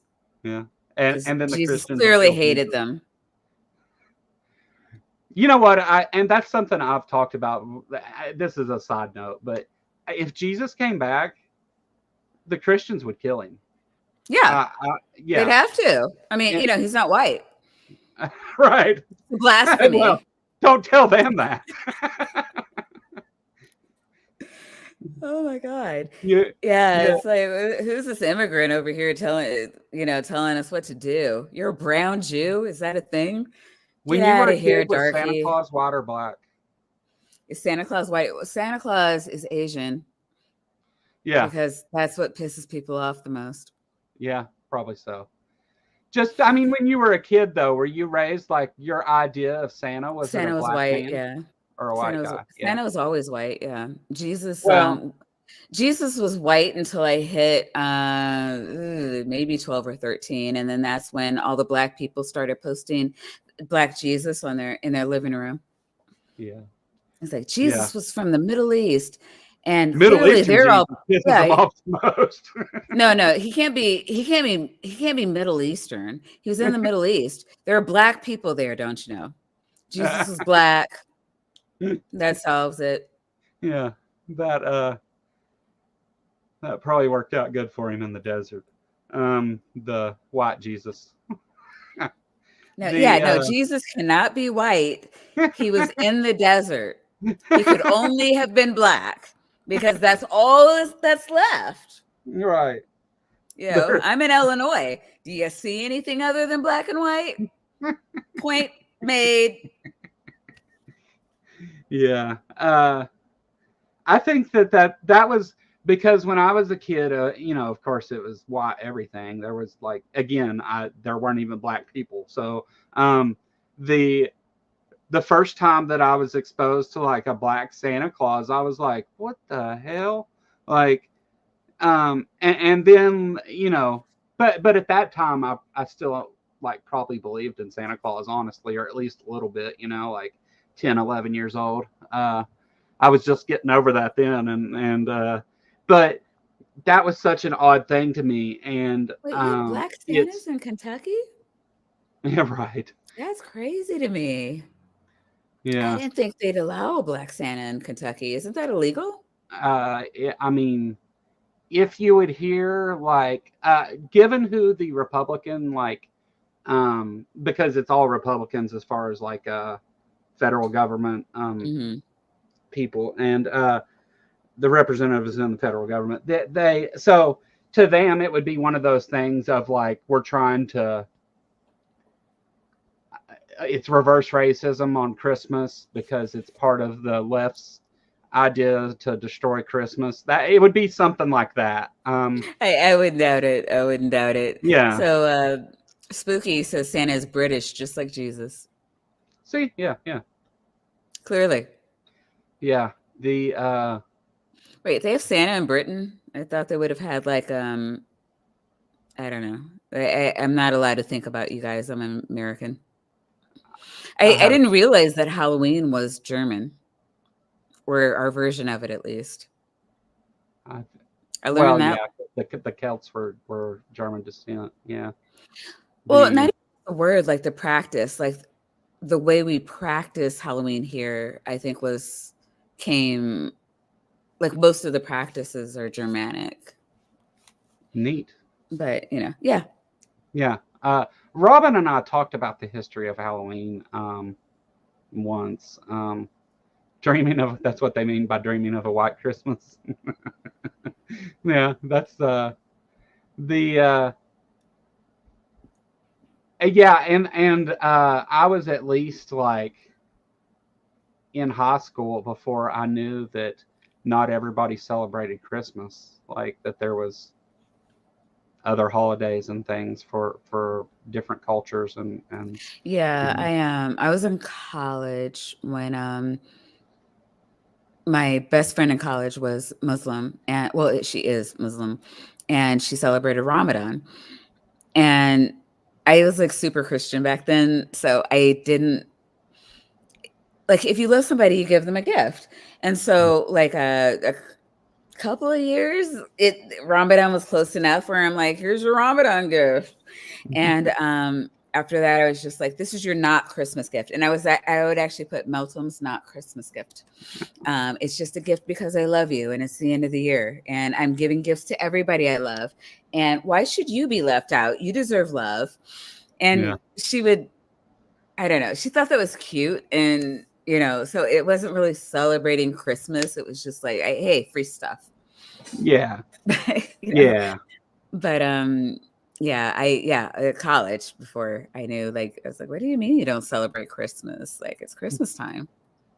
Yeah, it's hard to get like that. And I'm gonna say culture, but I don't know if that's the right word.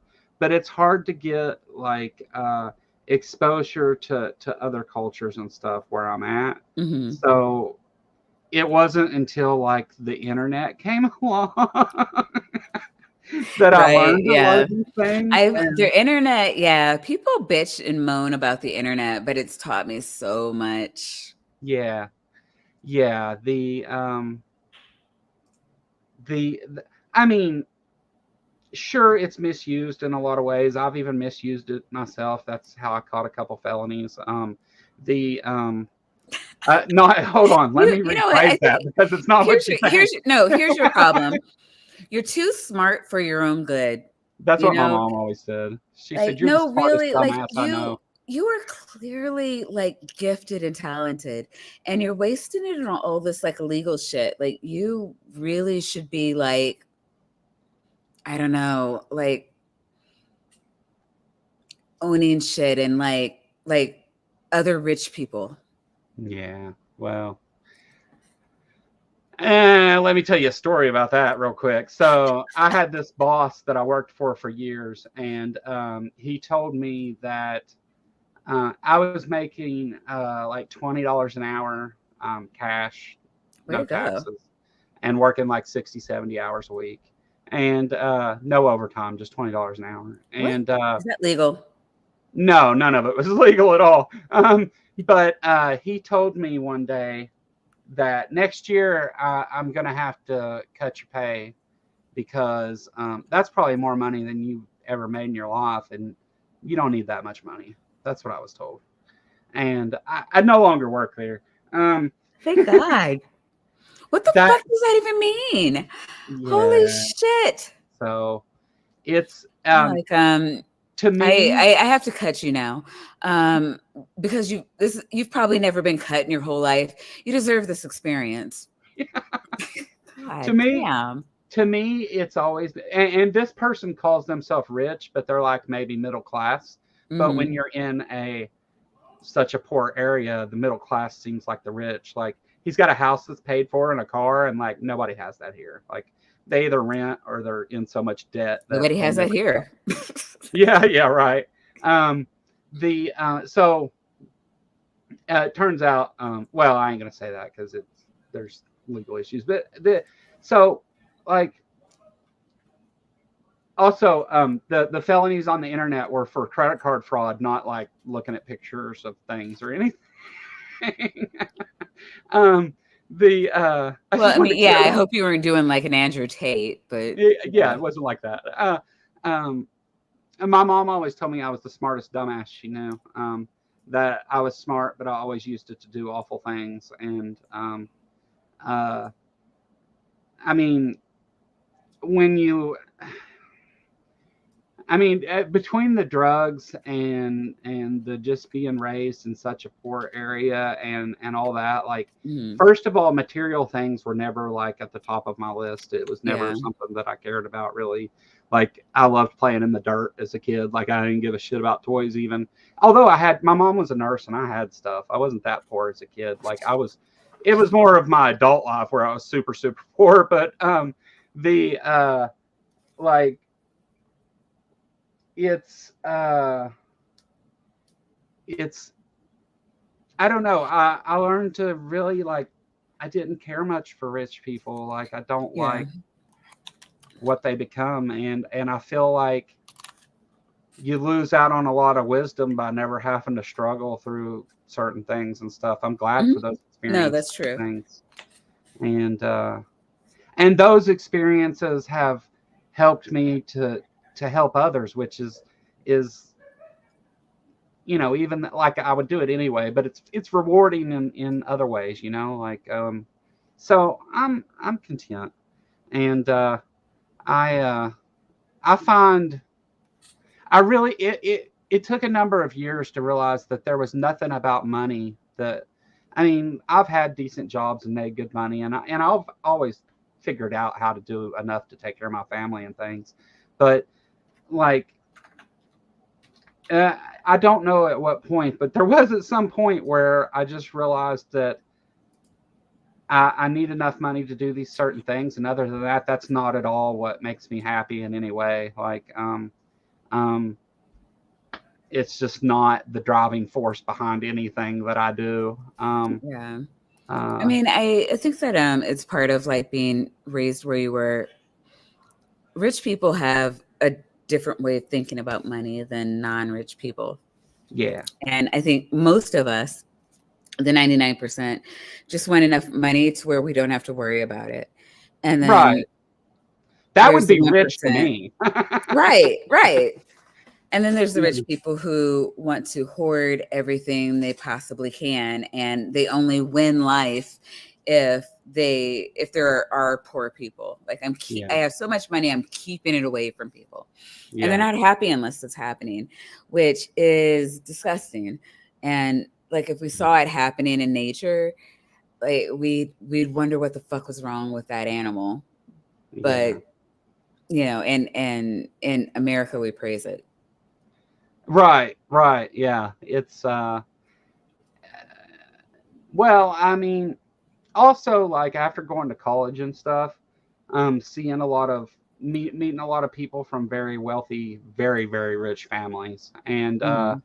things of that sort. Like, to me, I realized that it doesn't matter even if I did have money, I still wouldn't be their equal. Like, because I'm not part of that. I'm not, Right.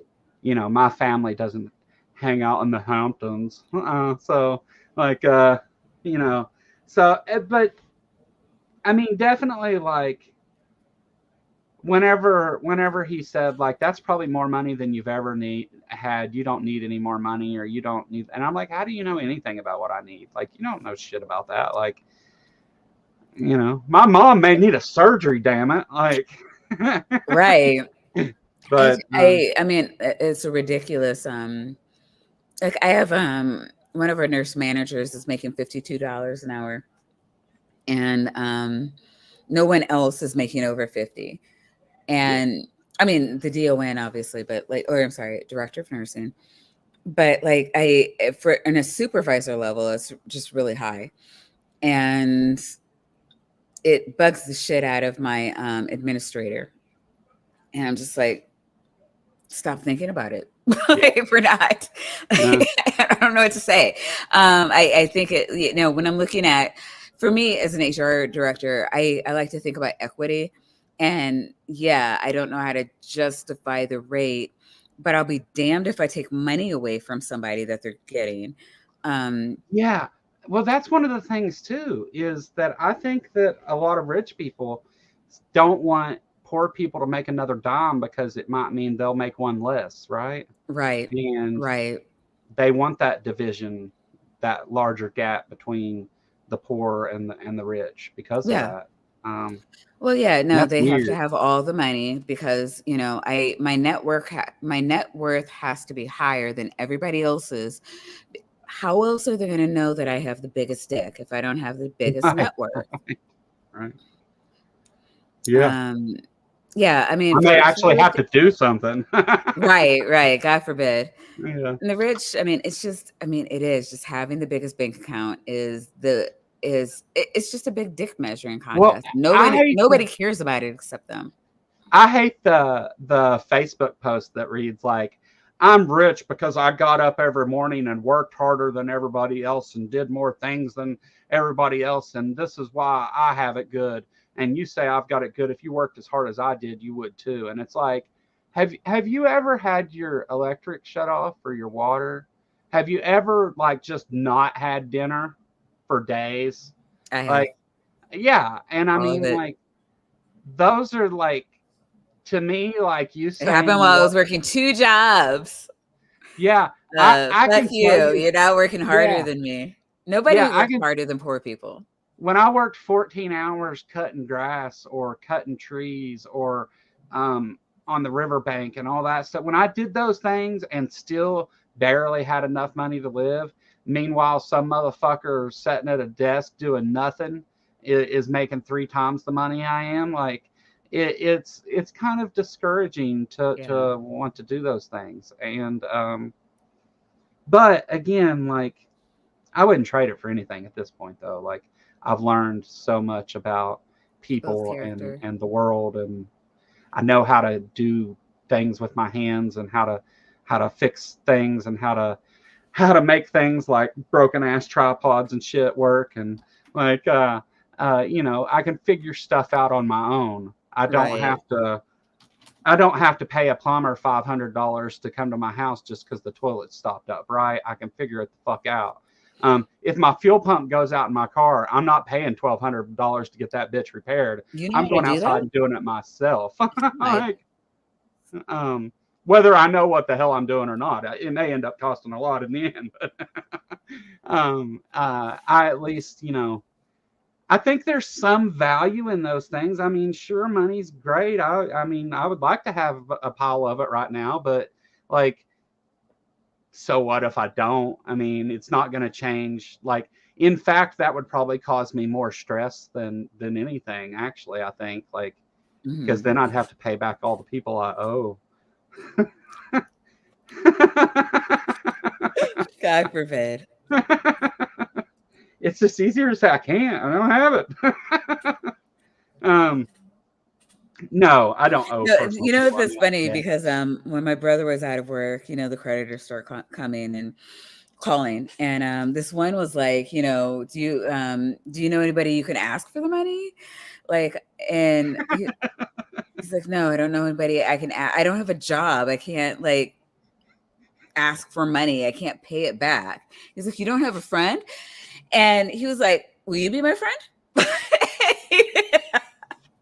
It was so funny. Then he starts backpedaling and he's like, hey, will you be my friend? Will you pay that bill for me? Come I on, went friend. to I went to a bond hearing once when I was in jail, and they had set my bond at. I was trying to get like a 10% bond off of. It was. I thought it was going to be 5,000, and I wanted to get that 10%, and so I could pay 500 because you can't do that in Kentucky automatically. Mm, It's whatever they set it at, and God. there are no bail bondsmen or anything like that. You pay. What? Yeah, we don't. That's illegal here, actually. Um, That's fucked up. yeah, yeah. Yeah, you don't get automatic 10% here. It's you have to pay the whole thing unless they specifically say you can pay Why do 10%. they hate this much? That's And insane. yeah, Commonwealth state, that's what's up. But um the so anyway, like I went to this bond hearing and I thought they were going to set it at 5,000 and I was hoping to get them 10% it, and they set it at like 15,000 because they said I was a danger to society because I had a record. And so I was like, I looked at my lawyer and I said, well, shit, they might as well set it for $1 million. I mean, like, it don't matter. Just give me no bond. And the judge heard me say it, and he's like, if you want to be smart, we can give you a $50,000 bond and whatever. And I was like, go for it. I don't give it. Just give me no bond. Like, it doesn't matter. I can't pay. Right. Well, nobody can even come up with the money. Now, I said, do you think I know somebody that's going to give me $5,000? Like, I don't know somebody that's going to give me $200. Right. If I was in a Right. fix that needed $200 right now, I live in the poorest part of the country. Nobody has it. Like, That's insane to I me. might be able to come up with $200. That's not No, true. I mean, it's just like the state, like, well, yeah, Illinois and the state I was born and raised in, they're just like doing away with it. It's just like, if you don't show up to your hearing, then we'll put you in jail, but you haven't been convicted of anything. So why would we put you in jail? Why would we give you a bail? You haven't been convicted of anything yet. Yeah. And that actually just happened, if not last year, then the year before. And I'm so proud of them for that. Because Yeah. like progressives have been talking about this for years, decades probably. Like, I am not guilty. Why am I in jail? Yeah. And I can't tell you how many people I knew growing up where they either one got time served because the time it took to get to their hearing, it would take maybe 4 months to get to a hearing over something that if you were found guilty would have only put you in for 6 weeks. Yeah. Well, my first charge, they that I did time on, they were like, I went to court the first time, and then they set like a hearing like a week later, or 2 weeks later, and I went to that hearing, and I was like, okay, we're getting through this. I went to that court date, 7 months away. They set my next court date, and no changes to your bond, and that's like common, 7 to 12 months. What the fuck are you supposed to do? I mean, every time I went to jail, I lost everything and started over. Every time. I mean, like it's, and they don't give a shit. Like No. because to them, like they don't, like the recidivism is part of the plan. They Yeah. want you to come back. That's how they get paid. But yeah, I just, God, I hate these stories. And I feel so, like, these are the stories that make me feel the most helpless. And I'm just like, I wish I could, I don't know, I do anything. It's like, well, what do you do? Write your congressman? Like, your state's already doing the things. And I don't want to like move out of the state. But I don't know. yeah. It's nuts. I mean, I think it's this ideation that people are born good or bad, and there are bad people and they're bad people because they do bad things, and the only thing to remedy that is to lock them up. Yeah. And Yeah. That, with no sorry, listen. regard to what that actually causes. Like, Yeah. well, that It was doesn't matter if they okay have for, like kids or people, anybody at all, like counting on them. Sick mother at home that can't work for herself and needs her son to be out. And like, well, he should have thought about that. Well, okay, I'm innocent. I was found to be innocent, and I was locked up for 7 months waiting for a court date. Like, why are we doing this? yeah. Yeah. And in the meantime, a mother who never left the house and is was clearly only ever innocent. Nobody ever questioned her. Can't drive, couldn't get to any of her medical appointments, is now sicker. For Yep. what? Or, Right. like there are people who their children went into foster care. Like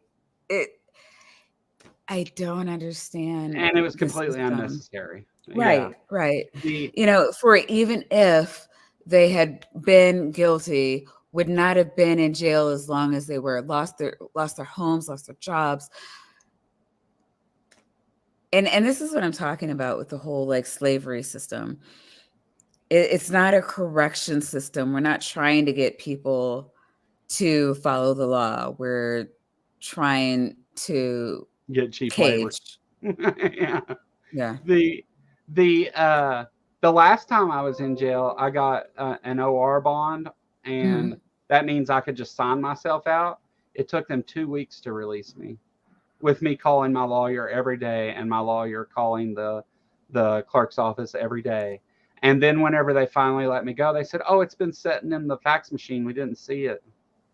And that was Sure. like, Sure. yeah, I told I'm my lawyer, I was completely like, positive that's what happened. isn't that unlawful imprisonment to not allow me to post bond? Like, yeah, but we're not going to do anything about that because You don't have the money to fight that. you don't have the money for that war, right? So that's what they do. That's it, and that's why 98% of all cases end in plea deals, right? Right. Because Which is another thing that pisses me off. do you want to sit in jail and fight it, or do you want to go home and you can have this probation? Yeah, Where we'll with keep this you on on your paper. record, so you can never get a decent job. Yeah, Certainly nothing that requires a license and would allow you to make more money.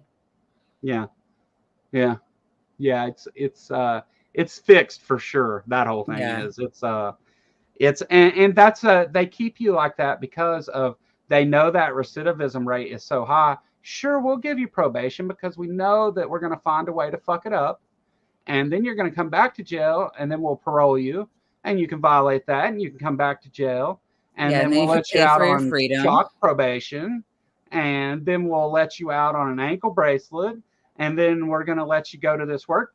They and it's like they try to frame it as we're giving you a chance not to mess up here, but the real truth of it is they know the numbers and they know that you're most likely going to fail, and they can keep you in the system permanently this way. No, I yeah, if spent they gave 8 a years damn on a about 10-year case. recidivism rates, they Yeah, would be doing anything at all to address it. And they're not lifting a finger. right, right, exactly, exactly. We have the highest recidivism rate, I want to say, of any country. There might might be Russia or something crazy that has higher, but like I don't think anybody has higher than the US. No, I would imagine not. And the It's whole plea nuts. deal thing. I remember once someone else signed my name on a pawn ticket and for Mhm. a firearm, and I caught a charge over that. And I said they gave me my discovery, which was literally just the pawn ticket with my name on it. And I said, does it even matter that that's not my signature and there's no video showing that's my signature and there's no way to because it's not. And they were like, well, yeah, but the plea deal is for 2 years, which means you'll serve 14 months. And if you want to take it to trial, you're looking at 2 to 3 year wait where you'll sit in jail for the whole thing. And it's like, well, Right. I'm already a felon. I guess go ahead and tack it Yeah. on the end. Like, I mean, like, it's Oh my what do you God. I do? remember I was watching something that showed how all this started. And I can't remember what it is, but yeah, I mean, it just really fucked over the country. And then I just Googled it real quick. US has the highest recidivism rates in the world. Like And nobody's higher also, than us. if you Everybody tries to do better. Everybody does better than us. right, And we're the if greatest country in the world. And, even if recidivism you're rate, not, if even if maternal you're not, mortality. I'm sorry, yeah, go ahead. no, you're fine. Even if you're not like uh going to trial, but you go in front of a judge and you're in an orange jumpsuit and handcuffs rather than your street clothes, they're more Oh, yeah. likely to keep you in jail and to give you an active sentence than to give you anything outside of jail. Right. And they know all this too. It's all like, Yeah. again, Wait, you it's don't a get to wear your street clothes in Kentucky? no, hell no. What? I've had orange jumpsuits. I've wore black and whites. I've wore blue scrubs. I've wore green scrubs. I've worn orange scrubs. I've had bright yellow. That was an interesting one. I've never heard of bright yellow. Like that Because I neon. know, well, I don't know. My ex was in jail in Virginia, and he was saying how like the color of your scrubs tells what level you're in, and he got because he got mad at that he had to sit next to a guy in black and white stripes, which is like the highest level for like rapists and pedophiles and murderers, and he's like, I don't want to sit next to this guy. His was orange, but which I don't know what He wasn't in the level 1, but yeah, it was. Yeah, I don't know. I'm just saying that jumpsuits were categorized by what level facility you're in. Yeah, it depended on where you were. The last couple times that I went to jail in my career of going to jail, um, the it was all orange jumpsuits at that point, which is the worst. Um, uh, the other stuff like the scrubs and stuff are better. Now, I was in a jail where on the Class D program you could have your shoes. Um, Oh my God. that's the only time I ever got anything of my stuff. Hey Joe, Um, you have a Christian troll in the chat. yeah, I'm responding to that. Uh, So he wants to refute your lived experience. yeah, I was like, this isn't that kind of show, but So email me yeah, if there's something in particular you want to talk about, and I'll for sure talk to you live on. Like, we don't have to argue it in the email. Just tell me what it is you want, and we can talk about it. Like, I you and I can't. have talked before, so I already know your philosophy bro points. But like, we can still Yeah, do it. Catholic traditionalist. I don't consider Sorry, him that's to be an. poison in the well. I shouldn't have done that. No, yeah. Let me further poison the well. Like I don't consider him to be an honest interlocutor. Yeah. He comes in, lies, and if you try to refute him, he'll cry, like literal tears. And it's like, oh, the evil atheists. They were, they were mean to me. They were, you know, interrupting my lies with facts. Woe is me. Somebody please pity me. Where are my mother's pearls? Right. And then he rage quits. Right. So Yeah, I believe actually what happened last time that he came on, because he came on an open link and started doing all that stuff, and then every time I tried to answer, interrupted me.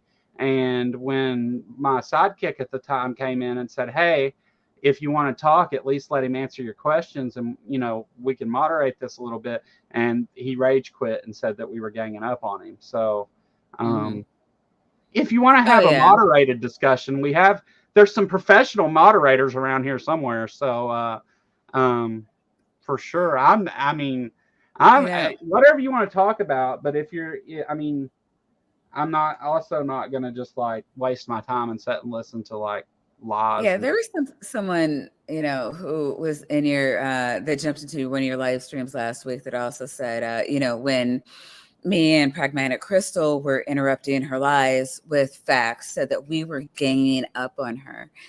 And I remember at that time saying, these are right-wing tactics. This is a little sus. Not saying she's right-wing. Don't really care. You could be right-wing or left-wing, but I'm just saying right-wing has like weird tactics when it comes to argumentation. People responding to your lies with facts is not ganging up on you. It's just correcting the record.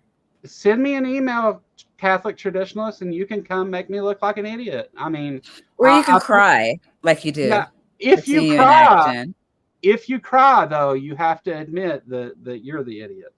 Here's the thing, like, email me and we'll set it up. We'll at least talk about it. I can't promise you we'll set it up because I have to do a little bit of vetting these days because so many people in your crowd are awful people. I'll show you just how idiotic your atheist worldview is. Yeah. Atheism isn't a You'll be worldview. surprised to find out that atheism isn't my worldview, actually, but we'll save it, okay? Like I said, if you want to come make me look stupid, I will give you that opportunity. And we can even schedule it whenever you want. And in fact, you can bring your own moderator if you want, but I do want it moderated. Yeah, so, yeah, it's probably. Yeah. You come and you say stuff like that, and like, I guess I know that the point is we already knew you were a troll, and the point was to get a rise out of me, and now you got it. So please don't run. Say a rise. I don't know. I'm over here laughing at him. It's like, I'm having listen fun. to me. I'm important. Yeah. He's so Catholic traditionalist.